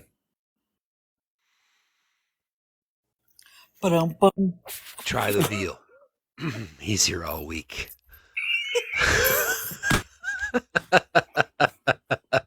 I can't. I just want to say, after that, I believe that, yeah, perhaps we should just focus on penis names. They call mine Enterprise. Of course. Fine. Me and my lightsaber are gonna go hang out later. But thank you everybody for tonight. Appreciate that. Well, I would say they're dad jokes, Taryn, but that would require them to be. I'm not going there. Anyway, thank you everybody for joining tonight. Really appreciate you guys. As is always the case, these conversations are great. I love having them.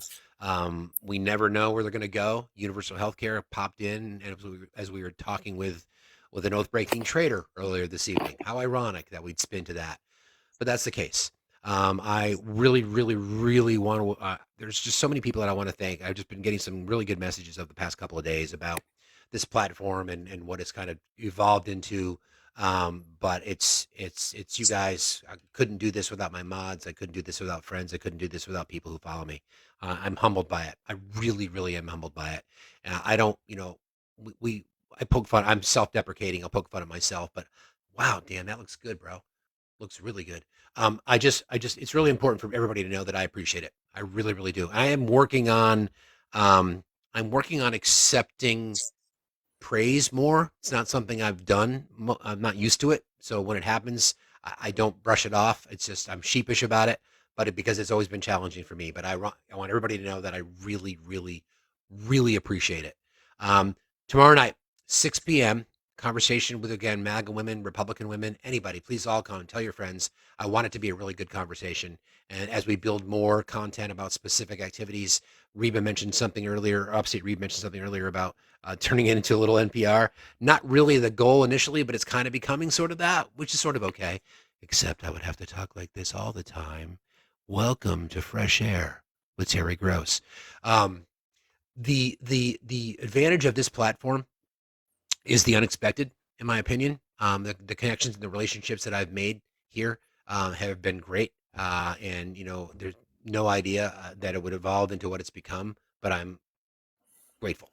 So with that being said, friends, have yourselves a great night, and we'll see you all tomorrow night, 6 p.m. Eastern time. Thanks, everybody. Have a great night, all. Be well. We are.